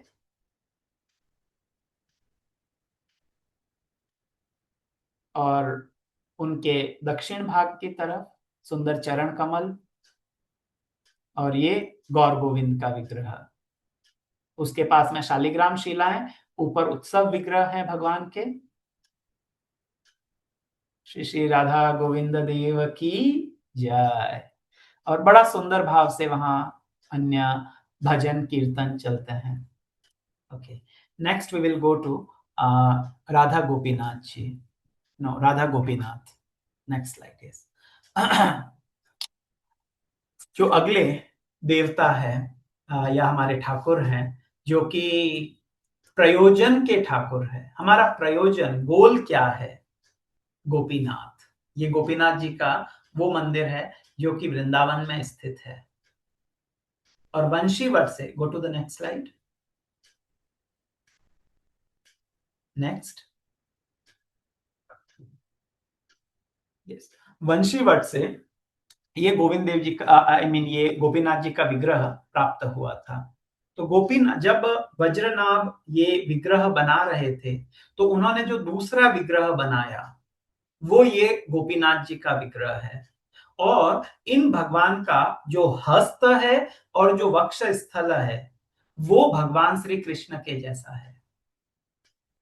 माता जी यदि आप जूम इन कर सकें तो गोपीनाथ जी के आप हाथ दिखाइए, जो हाथ है वो आप दिखाइए, तो आप देखेंगे गोविंद देव जी के हाथ में और गोपीनाथ जी के हाथ में कितना फर्क है। गोविंद देव जी के हाथ केवल एक बांसुरी होल्ड करने के लिए वैसे बने हुए हैं, लेकिन गोपीनाथ जी के प्रॉपर अंगूठा दिखेगा, उनकी उंगलियां दिखेंगी, सब कुछ दिखेगा आपको। तो ये दूसरा विग्रह बनाया गया। गोपीनाथ जी के विग्रह को प्रकट किया मधु पंडित गोस्वामी ने। ये मधु पंडित गोस्वामी कृष्ण लीला में मंडली सखी हैं, जो कि चंपकलता सखी के अनुगत्य में सेवा करती हैं। ये मधु पंडित गोस्वामी गदाधर पंडित के शिष्य थे, और महाप्रभु जब गदाधर पंडित को आई एम सॉरी महाप्रभु को जब गदाधर पंडित भागवत सुनाते थे, तो इनका नाम मधु गोस्वामी के नाम से ये प्रसिद्ध है। तो मधु गोस्वामी वहां पास में रहते और ये भागवत सुनते और गुरुदेव को पंखा झलते थे। तो महाप्रभु की आज्ञा से ये वृंदावन आते हैं 1502 में। महाप्रभु ने बोला तुम वृंदावन जाओ। अब कहाँ रहा जाए वृंदावन में? तो जो वंशी वट है, okay, there are 2 Vanshi Vat. एक वंशी वट तो आपका वृंदावन से दूर यमुना के इस तरफ है, भांडीर वन के पास में। जो भांडीर वन है उसके पास में, वहां पर वंशी वट बताया गया है। वो वंशी वट नहीं, जो वृंदावन में गोपेश्वर महादेव के पास वंशी वट है, उस वंशी वट में, वहां पर ये मधु पंडित निवास करते थे और अपना भजन करते थे। इन्होंने सोचा कि मैं जब वृंदावन जाऊंगा तब शायद मेरे हृदय में ये जो विरह का भाव है ये कम होगा। परंतु कम होने की अपेक्षा जब वे वृंदावन आए तो ये विरह और अधिक बढ़ गया। अब तो इन्हें गोपीनाथ जी कहाँ है मेरे प्राणधन, कहाँ है मेरे प्राणधन राधा गोपीनाथ, वो उनको चाहिए थे। तो एक समय 1503 में, लगभग साल भर बाद में जब ये वृंदावन आए, और उस समय माघ शुक्ल पूर्णिमा के दिन, अलग अलग कथाएं हैं। एक कथा ऐसी है कि यमुना जी का जो बहाव है वो बड़ा तेज हो गया था, और यमुना जी इतनी तीव्र गति से बढ़ रही थी उस समय माघ मास में कि अपने किनारों को काट रही थी। और इस तरीके से जब यमुना जी वंशीवट की तरफ आ रही थी, तो ये मधु पंडित अपने एक वृक्ष के नीचे वहां बैठे हुए थे और भगवान का भजन कर रहे थे और गोपीनाथ जी के विरह में रो रहे थे। प्रभु आप कहाँ हैं, आप कब मुझे दर्शन देंगे? तो बोल रहे हैं कि वो जो टीला था वो कट के गिरने लगा, और वो बहके ना चले जाएं, वो यमुना में गिर ना जाएं, तो भगवान उस वट से प्रकट हुए और मधु पंडित को पकड़ लिया। एक लीला ये बताई जाती है। और दूसरी लीला है कि मधु पंडित गोस्वामी भगवान को ढूंढते हैं, और ढूंढते ढूंढते इस वंशीवट में बड़ी लताओं के बीच, आप अगर अगली स्लाइड में देखेंगे तो मधु पंडित को किस तरीके से गोपीनाथ जी मिले, ये go to the next slide. Yes, ऐसे लताओं के बीच में वे ढूंढ रहे हैं। तो पीछे जो आप वट देख रहे हैं ये वो वंशी वट है, और यहां जब उन्होंने झाड़ी हटाई तो सामने भगवान का ये बड़ा सुंदर दिव्य स्वरूप वहां पर था। तो इनके विषय में ऐसा प्रणाम मंत्र कहा गया, श्रीमान रास रसारंभी वंशी वट तट स्थित कर्शन वेणु स्वर्णेर गोपी गोपीनाथ श्रेय अस्तु नः। ये वंशी वट पर स्थित है, वहीं पर भगवान है, और क्या कर रहे हैं? कर्शन वेणु स्वर्णेर गोपी, अपने वेणु बजाकर भगवान ने, आप श्रीमद् भागवतम में यदि पढ़ें तो कैसे भगवान ने वंशीवट से वेणु बजाई। तो जो गौड़ीय भक्तों का जो वंशीवट है, बहुत से भक्त उधर ही जाते हैं अभी भी, अच्छी बात है, मैं किसी का बोल प्रतिकार नहीं कर रहा कि नहीं जाना चाहिए, लेकिन जो गौड़ीय आचार्यों ने जो वंशीवट बताया है वो ये वंशीवट है। कर्शन वेणु स्वर्णेर गोपी ही गोपीनाथ श्रेय अस्तु नः। ये गोपीनाथ मेरी सेवा स्वीकार करें, मेरे को अपने चरणों में स्थान दें, मैं उनको प्रणाम करता हूं, जिन्होंने वंशीवट से वेणु बजाकर गोपियों को आकर्षित किया। अब गोपीनाथ जी मिले और साथ में राधा रानी भी मिली। Can you go to the next slide? Not this one. पीछे आ जाए, ये वहां के विग्रह है, ठीक है। No no, back back back, और पीछे और पीछे, और हाँ। तो यहाँ अब वंशीवट पे यदि आप जो राधा गोपीनाथ है मधु पंडित जी की समाधि के पास में, यदि आप इनको जूम इन करेंगे तो आप देखेंगे कि गोपीनाथ जी है, बहुत बड़े विग्रह हैं गोपीनाथ जी, वेरी टॉल। और उनके पास में जो उनके राइट साइड में आप देखें तो छोटी राधा रानी है। ये दो विग्रह वहां से प्राप्त हुए थे। अन्यों में राधा रानी साथ में नहीं है, राधा रानी को बाद में लाया गया, लेकिन गोपीनाथ जी के राधा रानी का ये छोटा विग्रह साथ में मिला। माता जी आप जूम इन कीजिए, यहाँ जो गोपीनाथ जी हैं समाधि के पास में, जहां राधा रानी है उस तरफ ले आइए, हाँ ऊपर कीजिए, यस। ये जो आप राइट साइड में जो छत्र देख रहे हैं छोटा नीचे, ये राधा रानी, यस, ये वाली, ये इनके साथ में वहां ऐसा बताते हैं प्रकट हुई। तो इनकी सेवा वहां हो रही थी और उस समय लगभग भगवान के प्रकट होने के बाद में वंशीवट पे ही, यस ये राधा रानी है जो वहां से प्रकट हुई, और लगभग 41 वर्षों तक भगवान वहीं एक कुटिया में अपनी सेवा स्वीकार करते रहे। इसके बाद में क्या हुआ कि वहां एक, कोई कहते हैं कि ये खंडेला एक क्षेत्र है, मतलब राजस्थान में शेखावाटी में, वहां के राजा हैं। कोई कहते हैं कि वो बीकानेर के राजा थे, राजा राय सिंह। इन्होंने जो वृंदावन में हम गोपीनाथ जी का मंदिर देखते हैं उनका निर्माण किया और भगवान के ये विग्रह वहां सेवित होने लगे, ये छोटी राधा रानी और गोपीनाथ जी। अब लगभग 16वीं सदी में नित्यानंद प्रभु की जो भार्या हैं जानवा माता, जो कि अनंग मंजरी का ही स्वरूप है, वे आती हैं वृंदावन और वे गोपीनाथ जी का दर्शन करती हैं। बड़े सुंदर Gopinath ji, he is amazing. I mean, यदि आप कभी आपको मौका मिले तो आप विशेष रूप से गर्मियों में जाइएगा जयपुर। उस समय जब भगवान ने जामा नहीं पहना हो, जामा ये जो ऊपर भगवान क्या कहेंगे अचकन टाइप का पहनते हैं, वो नहीं हो, जब वक्ष स्थल खुला हो प्रभु का, और मंगला में या शयन में जाइए तो बड़े दिव्य दर्शन होते हैं भगवान के। तो माता जानवा जब गोपीनाथ जी का दर्शन कर रही थी तो उनके मन में विचार आया कि आप अगर अभी भी देखें और आप थोड़ा यदि जूम आउट करें तो गोपीनाथ जी तो हैं इतने बड़े, और पास में जो राधा रानी है वे बड़ी छोटी सी हैं, मतलब भगवान के लगभग घुटने से थोड़ा सा ऊपर राधा रानी का जो कलेवर है वो इतना ही यहाँ पर है। तो जानवा माता के मन में विचार आया कि ये जोड़ी कुछ मैच नहीं हो रही है। गोपीनाथ जी बहुत बड़े और राधा रानी बहुत ही ज्यादा छोटी। तो मुझे राधा रानी के लिए मैं एक दूसरा विग्रह इनके मैचिंग का बना के भेजना चाहती हूँ।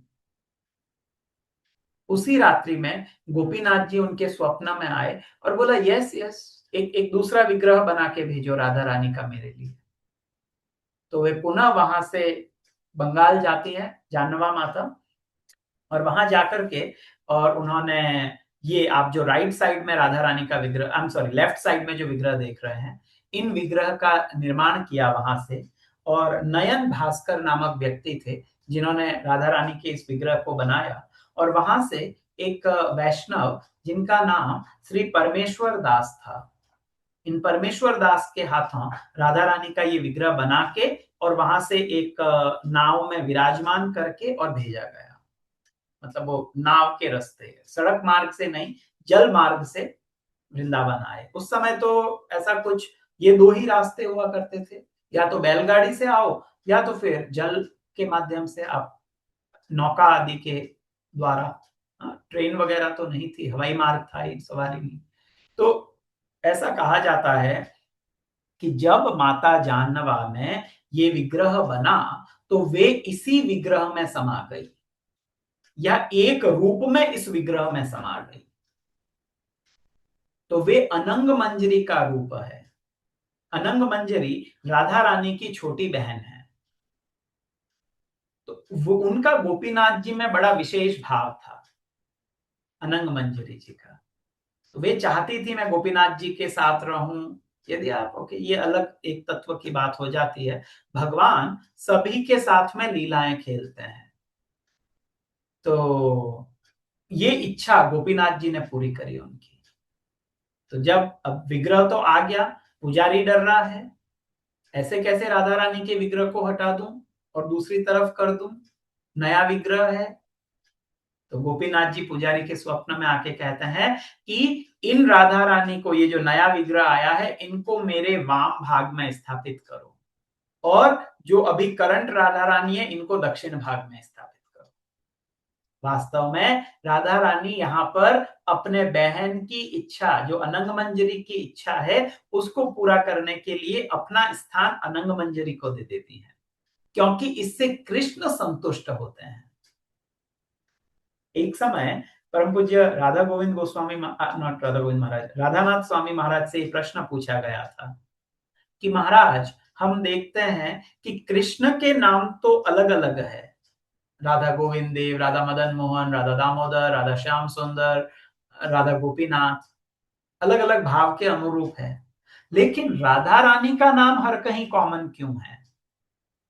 उनका नाम भी तो अलग हो सकता है, राधा रानी के भी कई नाम हैं, तो राधा रानी का हर कहीं नाम राधा ही क्यों है? तो राधानाथ महाराज बड़ा सुंदर उत्तर देते हैं कि कृष्ण अलग अलग लीलाएं कर रहे हैं, लेकिन उन प्रत्येक लीला में राधा रानी कृष्ण कैसे संतुष्ट हो, इस भाव में ही सेवा करती हैं। वे आराधिका हैं, आराधना के भाव में सेवा करती हैं। कृष्ण की संतुष्टि हो, यथा तथा वा विदधातु सम मद प्राण नास्थस्तु सह एव नापर। वे जैसे भी संतुष्ट हो वे हों, लेकिन मेरे प्राणनाथ वही है। तो यहां जब राधा रानी ने विचार किया कि गोपीनाथ चाहते हैं कि अनंग मंजरी मेरे वाम भाग में आए, तो राधा रानी ने गोपीनाथ की ही, वास्तव में यही प्रेम है। चैतन्य चरितामृत में कविराज गोस्वामी लिखते हैं, कृष्णेन्द्रिय प्रीति वांछा, ओके, आत्मेंद्रिय प्रीति वांछा तार कहे काम, उसको काम कहते हैं, और कृष्णेन्द्रिय प्रीति वांछा धरे प्रेम नाम। जब हम स्वयं के इंद्रियों की संतुष्टि चाहते हैं तो वो प्रेम नहीं है, वो काम है। आत्मेंद्रिय प्रीति वांछा तार बोले काम, तार कहे काम, वो काम है। और कृष्णेन्द्रिय प्रीति वांछा, जो कृष्ण के इंद्रियों की संतुष्टि चाहता है, कृष्ण किससे संतुष्ट हो, धरे प्रेम नाम, वो प्रेम है। वास्तव में यदि आप राधा रानी का भाव जानना चाहें तो आप चैतन्य चरितामृत पढ़िए। महाप्रभु विशेष रूप से अंत्य लीला, किस तरीके से महाप्रभु राधा रानी का भाव बता रहे हैं, उससे पता चलेगा उनका एकमात्र उद्देश्य है भगवान श्री कृष्ण की संतुष्टि और कुछ नहीं। तो राधा रानी राइट में पधार जाती हैं और लेफ्ट में अनंग मंजरी यहां पर विराजमान होती हैं।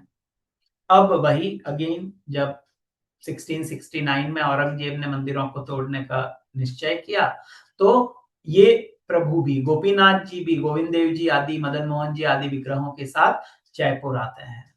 ये भी पहले आते हैं राधा कुंड पे, और एग्जैक्ट राधा कुंड के तट पर ही, यदि आप आज भी जाएं तो राधा कुंड के तट पर आप गोविंद देव जी का मंदिर थोड़ा दूर पाएंगे, मदन मोहन जी का भी थोड़ा, बाकी जो गोपीनाथ जी का मंदिर है वो एग्जैक्ट वहीं पर है जहां हमारे रघुनाथ दास गोस्वामी की समाधि है। उसी प्रांगण में गोपीनाथ जी का विग्रह है। अगर आप इसको थोड़ा जूम आउट करें और फिर वहीं पर अगेन गोपीनाथ जी है, राधा रानी है और अनंग मंजरी है या जानवा माता है, इनकी सेवा हो रही है। फिर वहां से प्रभु काम्यवन में आते हैं। बाकी के जो विग्रह हैं वे तो काम्यवन से कुछ समय बाद जयपुर आ जाते हैं, लेकिन गोपीनाथ जी काफी लंबे समय तक काम्यवन में रुकते हैं। तो काम्यवन में भी गोपीनाथ जी का मंदिर है, वहां पे भी यही गोपीनाथ जी का मंदिर जहां है वहां राधा रानी भी है और अनंग मंजरी भी है, दो राधा रानी मिलेंगी। और यहां आप देखिए, हमने मदन मोहन जी का दर्शन किया, वहां पर ललिता है, विशाखा नहीं है क्या? नहीं है, राइट, ओनली ललिता सखी है, राधा रानी है। गोविंद देव जी का हमने दर्शन किया, वहां विशाखा सखी है और ललिता सखी नहीं है, वो तांबूल देने वाली सखी है। परंतु गोपीनाथ जी में ललिता एंड विशाखा दोनों हैं जो सेवा कर रही है जयपुर में। तो वहां आपको ये एटलीस्ट दो राधा रानी का स्वरूप के दर्शन होंगे। फिर वहां भगवान बहुत समय तक रहे, इसलिए गोपीनाथ जी को काम्य वन का अधीश्वर भी कहा जाता है। वहां से फिर भगवान जयपुर आए और जयपुर में माधो विलास एक स्थान है, वहां पर वे रहे कुछ समय तक। वहां भगवान की सेवा हो रही थी। परंतु उसके बाद में ऐसा हुआ कि एक जयपुर के ही अन्य एक दीवान हुए, खुशाली राम बोहरा। उनकी इच्छा थी कि प्रभु मेरे घर में रहे। तो 1792 में 1792 में उन्होंने जो अपनी हवेली थी वो गोपीनाथ जी को दे दी। मानस देह गेह जो किछु मोर, अर्पिलो तुआ पदे नंद किशोर। अपना घर ही भगवान को दे दिया। प्रभु ये हवेली आपकी है। Go to the next slide. Next yes, ये आप दर्शन कर रहे हैं उस, ये जयपुर में पुरानी बस्ती एक स्थान है, गोविंद देव जी से ज्यादा दूर नहीं है, वहां ये हवेली है। अभी भी तब से लेके अब तक प्रभु यहीं पर विराजमान है। अगले में जाइए, अगली स्लाइड। ये वृंदावन में जो गोपीनाथ जी का मंदिर है वहां भगवान का ये आप दर्शन कर पा रहे हैं। वहां जो प्रतिभू विग्रह है वे सेवित हो रहे हैं। नेक्स्ट। ओके, ये गोपीनाथ जी का विग्रह है जयपुर में। यहाँ आप यदि इसको थोड़ा जूम इन करें तो भगवान के हाथ में आपको घड़ी दिख रही है, गोपीनाथ जी के हाथ में। हम लोग, हमारा बड़ा सौभाग्य रहा, मैं काफी समय तक जयपुर में था तो हम दर्शन के लिए जाते थे और उस समय बहुत अधिक पता भी नहीं था। तो जो गोस्वामी है वहां के सिद्धार्थ प्रभु, सिद्धार्थ गोस्वामी, बड़े इस्कॉन के भक्तों का बहुत वो प्रेम करते हैं, बहुत उनको अच्छा लगता है जब इस्कॉन के भक्त मंदिर में दर्शन के लिए आते हैं। तो वे देखते थे, तो उनसे पूछा कि भगवान ये घड़ी क्यों पहनते हैं? और तो कहीं नहीं पहनते भगवान घड़ी, ये भगवान घड़ी क्यों पहनते हैं अपने हाथ में?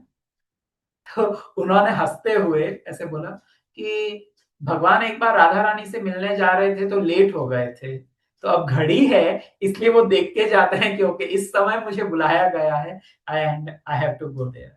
ये हंसी की बात है। वास्तव में ऐसा बताया जाता है कि अंग्रेजी समय में एक जो अंग्रेजी शासक था उसके मन में आया कि ये हिंदू लोग हैं, ये तो पत्थर की पूजा करते हैं, ऐसे ही मूर्ति की पूजा करते हैं। तो उसको बताया नहीं, ऐसा नहीं है, भगवान का साक्षात, वो साक्षात है। हाँ? मूर्ति नाही तुम्ही साक्षात व्रजेंद्र नंदन। आप मूर्ति नहीं है, पाषाण नहीं है, हम पाषाण की पूजा नहीं करते, पत्थर नहीं पूजते, विग्रह की आराधना करते हैं। मूर्ति पूजा नहीं करते, विग्रह की सेवा करते हैं। यदि मूर्ति की पूजा करें तो आप जयपुर में जाइए, वहां तो ये मूर्तियों का अलग ही एक बाजार है जहां खूब मूर्तियां बनती है। वहां आपको 150 तो राधा कृष्ण दिखेंगे, 150 वहां सीताराम जी होंगे। तो क्या उनकी आरती होती है? या वृंदावन लोई बाजार में जाते हैं भगवान के विग्रह खरीदने के लिए, तो वहां आप मूर्ति लेते हैं, तो क्या आप उनको वहां प्रणाम करते हैं? अरे अरे देखो भगवान है, प्रणाम करो? नहीं, तब तक वो मूर्ति है। लेकिन जब प्राण प्रतिष्ठा हो गई, भगवान से प्रार्थना की गई, प्रभु आप इसमें आके विराजमान होइए, तब वो विग्रह बनता है। और भगवान सर्वशक्तिमान है, वे आके बैठ सकते हैं। क्यों नहीं बैठ सकते? क्या भगवान ऐसा नहीं कर सकते हैं? तो उसे बताया गया, बोले हम मूर्ति नहीं, हम विग्रह की आराधना करते हैं। तो वो एक घड़ी लेकर के आता है जो कि हार्ट बीट से डिटेक्ट होती है। और वो गोपीनाथ जी के, क्योंकि गोविंद देव जी के जो विग्रह है ना, वो हमेशा राजाओं की पूर्ण उसमें रहे, मतलब संरक्षण में। इसलिए कई समय तक जो गोविंद देव जी की मंगल आरती और शयन आरती है, वो आम जनता के लिए नहीं खोली जाती थी, क्योंकि जो राजा है वे स्वयं उस समय भगवान का दर्शन करने आते थे। लेकिन सब भक्त उस समय गोपीनाथ जी के यहां आते थे। और आज आप देखिए गोविंद देव जी के एकमात्र ऐसा मंदिर होगा पूरे विश्व में जहां मंगल आरती में भी पूरा जो मंदिर का प्रांगण है वो खचाखच भर जाता है। तो ये घड़ी दी गई गोपीनाथ जी को टेस्ट करने के लिए, और जैसे ही वो घड़ी प्रभु ने धारण करी तो वो हार्ट से उसका जो पैंडल है वो चलेगा, ऐसा वो उसमें था। तो वो घड़ी चलने लग गई। बहुत समय तक भगवान वही घड़ी धारण किए रहे। लोग बाग तो आजकल कई कथावाचक आदि बोलते हैं भगवान आज भी वो घड़ी पहनते हैं जो हार्ट बीट से चलती है। ऐसा नहीं है। कई समय तक भगवान वो घड़ी धारण किए रहे, लेकिन बाद में एक समय उसको ठीक कराना था, कुछ खराबी आ गई थी। तो जो गोस्वामी आदि थे उन्होंने वो घड़ी किसी रिपेयर करने वाले को दी। अब जो घड़ी इतने सालों तक गोपीनाथ जी ने धारण की हुई हो और वो किसी को मिले, तो उसके मन में स्वाभाविक रूप से एक लालच आ गया कि ये प्रसादी है जो मुझे भगवान ने भेजी है। और फिर वो घड़ी उसने रख ली। और अब गोपीनाथ जी जो नॉर्मल हमारी वॉचेस होती हैं वो धारण करते हैं उस एक क्या कहेंगे, मतलब उस घड़ी के रेप्लिका के रूप में, ये दिखाने के लिए कि ये लीला भगवान ने यहाँ पर संपन्न की थी। तो लगभग कहते हैं कि गोपीनाथ जी के पास जो कलेक्शन है वॉचेस का, उसमें 50 से भी ज्यादा घड़ियां आज भगवान के पास में है और वो चेंज कर करके पहनते हैं। और उसके पश्चात भगवान का ये एक विशेष लीला है, इसको घड़ी वाले ठाकुर जी भी कहते हैं। और यहीं पे यदि आप देखें तो अगर आप इसको थोड़ा सा राइट साइड में मूव करें तो यहाँ आपको मधु पंडित गोस्वामी के तुलसी कोट और टोपी का भी दर्शन होता है। यस, ये पूरा हमारे परम पूज्य इंद्रद्युम्न स्वामी महाराज की कृपा से ये सारा वहां पर प्रॉपर वे में संरक्षित किया गया और हमें ये दर्शन हो रहा है। तो यहाँ पर इनका दर्शन है। ये वो मधु पंडित जी को बड़ा प्रेम था तुलसी जी से, तो वे तुलसी के बीज से बना हुआ कोट धारण, ये कोट है आई मीन, वो पहनते थे और यही टोपी पहनते थे। तो फिर अब ये पहले आई मीन कुछ समय मतलब जितना मुझे भी ध्यान है जब हम पहले जाते थे तब ये नहीं थे वहां। बाद में ये वहां पर इंद्रद्युम्न स्वामी महाराज ने ये बनवा के और यहाँ पर इनकी स्थापना की गई। तो अब हम सब इनका दर्शन कर सकते हैं, इनकी प्रदक्षिणा कर सकते हैं। तो चलिए आपको हम गोपीनाथ जी के मंदिर लेके चलते हैं, उनका हम अच्छे से दर्शन करते हैं। आप प्रीवियस स्लाइड में जाइए जहां गोपीनाथ जी की आरती का दर्शन है। यस, ये है राधा गोपीनाथ। ये प्रयोजन के जो विग्रह हैं वे हैं। ये वे राधा रानी है जो कि साथ में प्रकट हुई थी। देखिए बहुत सुंदर मुख कमल, बड़ा सुंदर श्रृंगार है। ये राधा रानी है जो बाद में जानवा माता ने स्थापित करी। सुंदर चरण कमल है ठाकुर जी के। ये गौर निताई और गिरिराज शिला, और इसमें है नहीं, बाकी आगे आपको ललिता एंड विशाखा सखियों के भी दर्शन वहां पर होते हैं। तो मधु पंडित गोस्वामी से अभी 14वीं पीढ़ी जो है वे यहाँ पर सेवा कर रही हैं। सिद्धार्थ गोस्वामी उनका नाम है, और इस तरीके से सेवा वहां चल रही है। 9 झांकियां होती है गोपीनाथ जी में। गोविंद देव जी में 7 झांकी होती है। मंगला, धूप, श्रृंगार, राजभोग, ये 4 झांकियां सुबह होती है गोविंद देव जी में। फिर ग्वाल, संध्या और शयन, ये 3 झांकी शाम में होती है। गोपीनाथ जी में 2 एक्स्ट्रा होती है, एक शाम में उलवाई होती है और एक सुबह और शाम में एक धूप और होती है। जो सुबह की 4 झांकी है वो तो सेम होती है यहाँ पर। मंगला होती है, श्रृंगार होती है, धूप होती है, राजभोग होती है। शाम में फिर ग्वाल है, धूप है, संध्या है, शयन है और उलवाई है। उलवाई में कुछ नहीं होता, अब भगवान सोने जा रहे हैं इसलिए पूरा उनका श्रृंगार हल्का करके और एक दर्शन कुछ मिनट्स के लिए खुलता है, फिर बंद होता है, फिर आरती होती है। मतलब भगवान अब जम्हा ही ले रहे हैं, he is ready to sleep now, ऐसा उलवाई। तो ये 9 झांकियां गोपीनाथ जी में होती है। ठीक है, तो ये प्रयोजन के आचार्य हैं। आइए हम सभी मिलके एक बार इनको प्रणाम करते हैं। श्रीमान रास रसारंभी वंशी वट तट स्थितः कर्षण वेणु स्वर्णेर गोपी गोपीनाथ श्रेयस्तु नः। तो इस प्रकार हमने जो हमारे इन 2 दिनों में जो 3 हमारे प्रमुख गौड़ीय विग्रह हैं, मदन मोहन जी, गोविंद देव जी एंड गोपीनाथ जी, उनका हमने दर्शन किया। और हम बहुत स्लो चल रहे हैं क्योंकि आज हमें राधा दामोदर जी का भी और एटलीस्ट राधा विनोदी लाल जी का भी दर्शन हमें करना था। But I don't want to rush and run, मतलब फटाफट ठीक है हो गया एंड डन। सो इसलिए हम थोड़ा समय ले रहे हैं। ठीक है, हमारा टाइम तो हो चुका है। यदि किसी का कोई प्रश्न हो तो हम 1 या 2 ले सकते हैं। मधु लीला माता जी, ओके, आप वर्चुअल एंड फिजिकल दोनों हैंड रेज कर रहे हैं। Thank you. प्रभु जी, एक क्वेश्चन था। गोविंद देव जी जब हम मंदिर जाते हैं वृंदावन में, तो एक साइड से भी जाकर हम एक दर्शन करते हैं, एक गोविंद देव जी का एक अलग से एक मंदिर में जाकर पीछे की साइड, पीछे की हाँ, यस वो प्रभु। क्या है? ये ना गोविंद देव जी के अलग अलग विग्रह वहां पर स्थापित किए गए हैं। अलग अलग जो समय में जिनका जैसा भाव रहा ना, उन्होंने अलग अलग विग्रह स्थापित किए। तो मैं आपको बताता हूँ, इसमें कहा गया है कि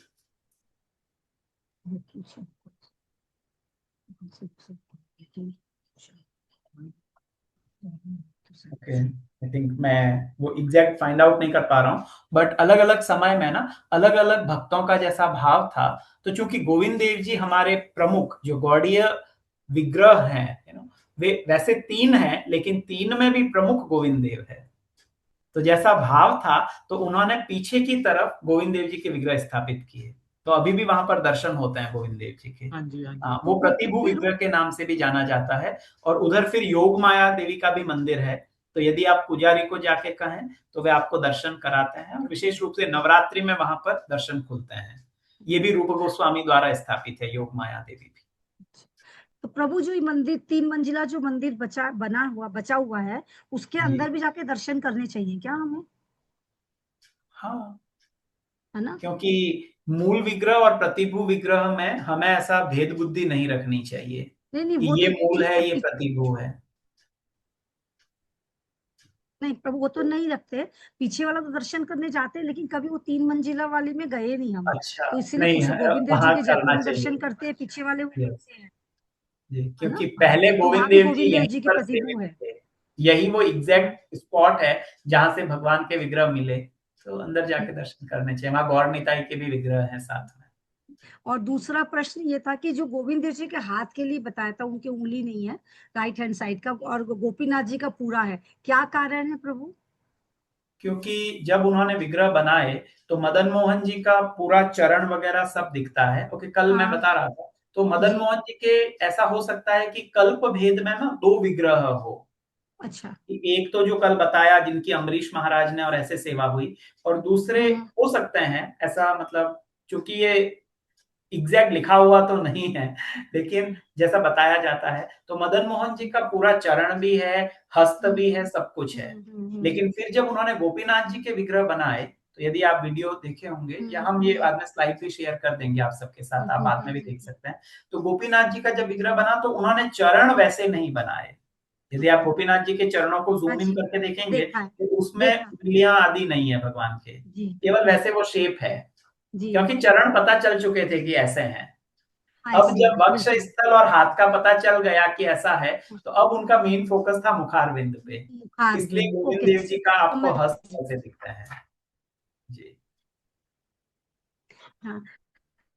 लास्ट क्वेश्चन प्रभु, ये बताइए कि हमें रिकॉर्डिंग पीपीटी के साथ मिलेगी? ये जो रिकॉर्डिंग है रिकॉर्डिंग आई कल की, थिंक आज की और जैसे कल ये की, तीनों सेशन हो जाएंगे, उसके बाद में, हाँ मतलब जब भी ये पूरा हो जाएगा उसके बाद में हम हाँ, प्रयास करते हैं जितना जल्दी हो सके, we will try to get दीजिएगा इट। प्रभु, बिल्कुल पीपीटी भी दीजिएगा, चाहिए, हमें पीपीटी भी हमें चाहिए। आगे ये प्रचार यूट्यूब पे भी अपलोड हो एक्चुअली हम जाएगा। लोग क्लासेस लेते हैं तो प्रचार में हमारे बहुत काम आएगा प्रभु, sure sure, thank you. Please Hare Krishna, PPT जरूर प्रदान जरूर, हरे कीजिएगा। कृष्ण। बहुत सुंदर, बहुत, इवन मैं बाहर थी, मैं गाड़ी में सुनते सुनते रिकॉर्डिंग करते करते भागते भागते आई हूँ, 15 मिनट का मैंने गाड़ी में सुना, बाकी आके फटाफट सुना। थैंक यू प्रभु, thank thank you, you. Hare Krishna. और मीनाक्षी राधिका माता जी। हरे कृष्ण प्रभु जी, सादर पांचांग प्रणाम प्रभु जी। प्रणाम। प्रभु जी, मैंने ये पूछना था कि आप बता रहे थे कि जो गोपीनाथ जी की घड़ी है, प्रभु जी वो तो पहले बोलते थे कि वो चलती थी ना जब पहनते थे, तो वो हाँ, किसी रख ली, तो अब उनको जो पहनाई जाती, क्या वो नहीं चलती है घड़ी? चलती है। अब जो हम लोग पहनते हैं ना, ऐसी घड़ी है, आप चाहें तो आप भी भेंट कर सकते हैं उनको, फिर वो आपकी अच्छा, दी हुई घड़ी भी पहनेंगे। तो अब जो नॉर्मल घड़ियां हम पहनते हैं टाइटन या आदि कई अलग अलग कंपनीज की, वैसी घड़ी है, बिल्कुल चलती है। बट पहले वो हार्ट बीट से चलती थी, अब वो वाली नहीं है। अच्छा वो नहीं है अब। जी। हाँ, पूछना था मैंने कि हम तो समझते थे कि वही है, अभी चलती है हार्ट नहीं, बीट वो से। नहीं है, वो नहीं है। ओके प्रभु जी, बहुत बढ़िया सेशन, दोनों बहुत अरे, बढ़िया सेशन रहे आपके, थैंक हमें यू, समझ मिली है इसमें, बहुत बढ़िया सेशन। ठीक थैंक है यू, हरे कृष्ण। जी, थैंक मनोज कुमार प्रभु, we will take one more after this. आपको अनम्यूट कर रहे हैं प्रभु जी, मनोज कुमार प्रभु।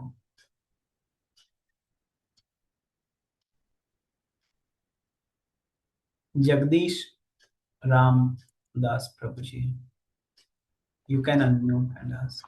Hare Krishna Prabhuji, please accept my obeisance. All glories to Prabhupada. Thank you so much, Prabhuji, for the wonderful class or wonderful information about Sapdevale.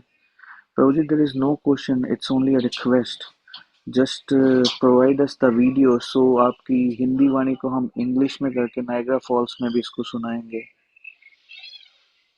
Thank you, Prabhu. Definitely, we will try to share the videos, the recordings, Yes, and Prabhuji. it will be posted on our Rupanuk Vidyapit channel, YouTube also. Yes, And Prabhuji. once it's available, we will try to share this in the group. Yes, And Prabhuji.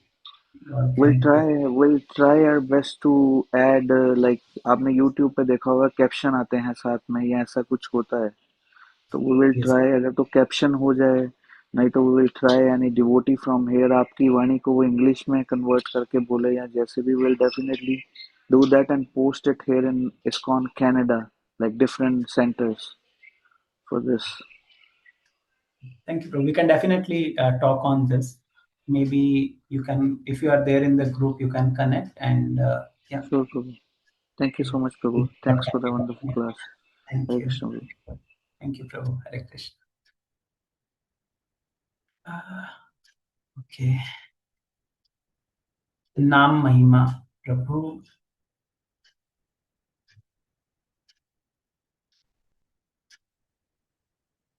प्रभु आप unmute कीजिए, नाम महिमा प्रभु, and then मधुलीला माता जी हरे last. Krishna प्रभु जी, दंड प्रणाम। हरे कृष्णा प्रभु, प्रभु धन्यवाद। जी मैं बस जानकारी के लिए बता रहा था कि आपका यूट्यूब चैनल है ना, उसमें फर्स्ट वीडियो ऑलरेडी अपलोड हो चुका है प्रभु जी। यस यस यस, तो मैंने देखा ये अभी। जानकारी दे सकते हैं आई थिंक। जी, तो जो कुछ थैंक यू। वीडियो की डिमांड जो कर रहे थे जो भक्त, तो उनके यस, लिए तो अच्छा आप है लोग कि रूपानुग विद्यापीठ का जो हमारा चैनल है, हम उसका लिंक ग्रुप में भेज देंगे, तो आप वहां से भी उसको थैंक देख यू सो मच। सकते हैं। हरे कृष्णा। Thank you, Hare Krishna. पहला क्वेश्चन बताइए प्रभु कि ये उलवाई क्या है, ये उलवाई क्या चीज है? 7 झांकियां आपने बताई, 9 झांकियां गोपीनाथ जी की, 7 यस झांकियां गोविंद देव जी में। जी, तो जो उलवाई जो उलवाई आपने जो बताया कि है वो होता है कि वो वास्तव में आरती नहीं होती है, जैसे मंगल आरती है, श्रृंगार आरती है, धूप आरती है, राजभोग आरती है। उलवाई में आरती नहीं होती है। भगवान अब सोने के लिए तैयार हैं, तो शयन आरती से पहले ये उलवाई झांकी होती है केवल, जिसमें केवल पर्दा हटता है और भगवान अब, अभी तक तो जैसे संध्या आरती तक तो मालाएं हैं, आभूषण धारण किए हुए हैं, अब बिल्कुल हल्का श्रृंगार होके और भगवान इज रेडी, अब बस वो सोने के लिए तैयार है। तो 5 मिनट के लिए वो एक उलवाई झांकी होती है केवल, उसमें आरती नहीं होती, कुछ नहीं होता, केवल झांकी खुलती है, फिर बंद हो जाती है, और फिर शयन आरती होती है, और फिर प्रभु सोने के लिए जाता है। थैंक तो यू ये प्रभु। आरती और नहीं होती है। हाँ ठीक है, थैंक यू प्रभु। और दूसरा आपने बोला जैसे कि वो वाली अब घड़ी नहीं है, तो अब तो कोई भक्त घड़ी चढ़ा सकता है, तो वहां पे मंदिर में गोपीनाथ जी के एक्सेप्ट होगी कलाई पे? हाँ, आप जाके उनके गोस्वामी से बात कीजिए और जरूर जी आप ठीक है, कर थैंक यू सकते हैं, प्रभु, थैंक चाहे तो। हरे कृष्ण। यू। हरे कृष्ण। मनोज कुमार प्रभु, हम फिर से ट्राई कर रहे हैं आपको अनम्यूट करने के लिए। It's working.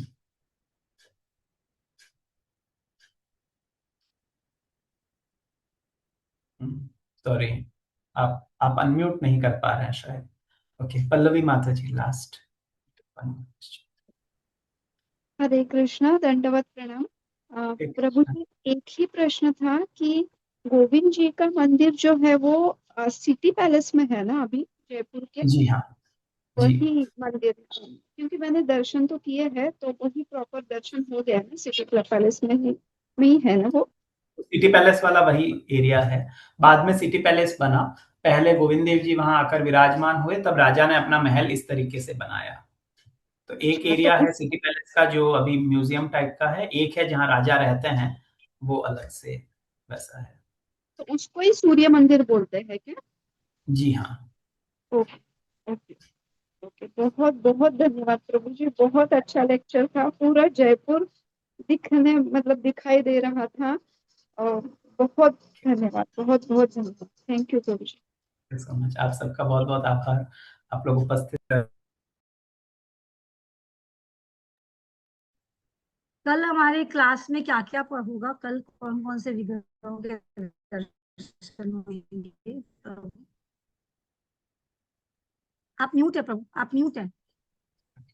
तो हम प्रयास करेंगे राधा दामोदर जी के मंदिर के विषय में जानने के लिए, और समय रहा तो हम साथ में राधा विनोद जो लोकनाथ गोस्वामी के विग्रह हैं उनके, और फिर देखते हैं कितना समय होता है। वैसे हमारा टारगेट कल तक का है, कल हमें पूरा करना है ये सेशन, तो वी विल सी कल बाकी रिमेनिंग जो 4 विग्रह हैं उनका हो पाती है चर्चा, नहीं हो पाती, कितने बचते हैं, तो फिर हम एक्सटेंड करेंगे एक दिन। तो प्रभु जी हाँ, एक्सटेंड कर सकते हैं ना एक दिन, क्योंकि पूरा वी विल सी, कंप्लीट कराइए we please. Will discuss and let you know, कल हम आपको बता देंगे कैसे रहेगा। थैंक यू प्रभु, thank thank you. You. Archana Suniti माता जी, लास्ट वन प्लीज। या यस हरे माता जी। कृष्ण प्रभु जी, पंचांग प्रणाम। प्रभु जी बहुत सुंदर लेक्चर था आज का भी, बहुत अच्छा। आज मैं कहीं गई थी, बस मेरे बैक ऑफ माइंड में यही था कि मैं घर पहुंचूं, मैं पूजा अर्चना करूं भगवान की, उनको भोग लगाऊं, बस मैं सुनने बैठ जाऊं। बट फिर भी मेरा 10-15 मिनट का थोड़ा सा मिस हो गया स्टार्टिंग का। आप बट लोगों मैं को लेक्चर रिकॉर्डिंग का जाएगी मे सुनूंगी। भी, आप लोग रिकॉर्डिंग में। ऐसा बता रहे हैं थैंक कि यू सो आज मच कल प्रभु जी, वाली बहुत recording detail.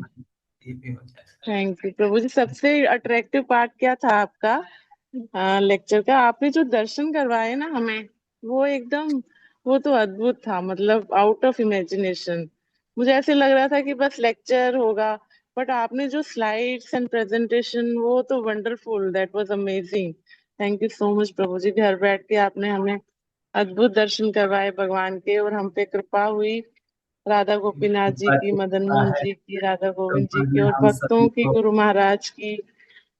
Thank you so much. ये इतना अच्छा स्कूल मिला है हमें, टीचिंग स्कूल विद्यापीठ, राघव नाग आप विद्यापीठ, लोग बहुत रूपानुग अच्छी अच्छी विद्यापीठ से क्लासेस जुड़े होती रहिए, हैं। और भी कई सारे वंडरफुल कोर्सेज आ रहे हैं। तो आप लोग इसके साथ जुड़े रहिए। तो अलग अलग कोर्सेज हैं, Hindi, English, Marathi, and you will feel the nectar. Yes, चलिए ठीक है, हम आज इसके सत्र को यहीं विराम देते हैं, और कल हम फिर से मिलेंगे बाकी के जो हमारे अन्य देवालय हैं उनकी यात्रा।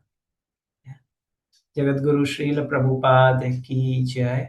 श्री कृष्ण चैतन्य महाप्रभु की जय। रूपानुग विद्यापीठ की जय।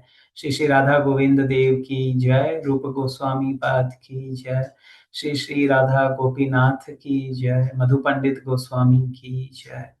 वाञ्छा कल्पतरुभ्यश्च कृपा सिन्धुभ्य एव च पतितानां पावनेभ्यो वैष्णवेभ्यो नमो नमः।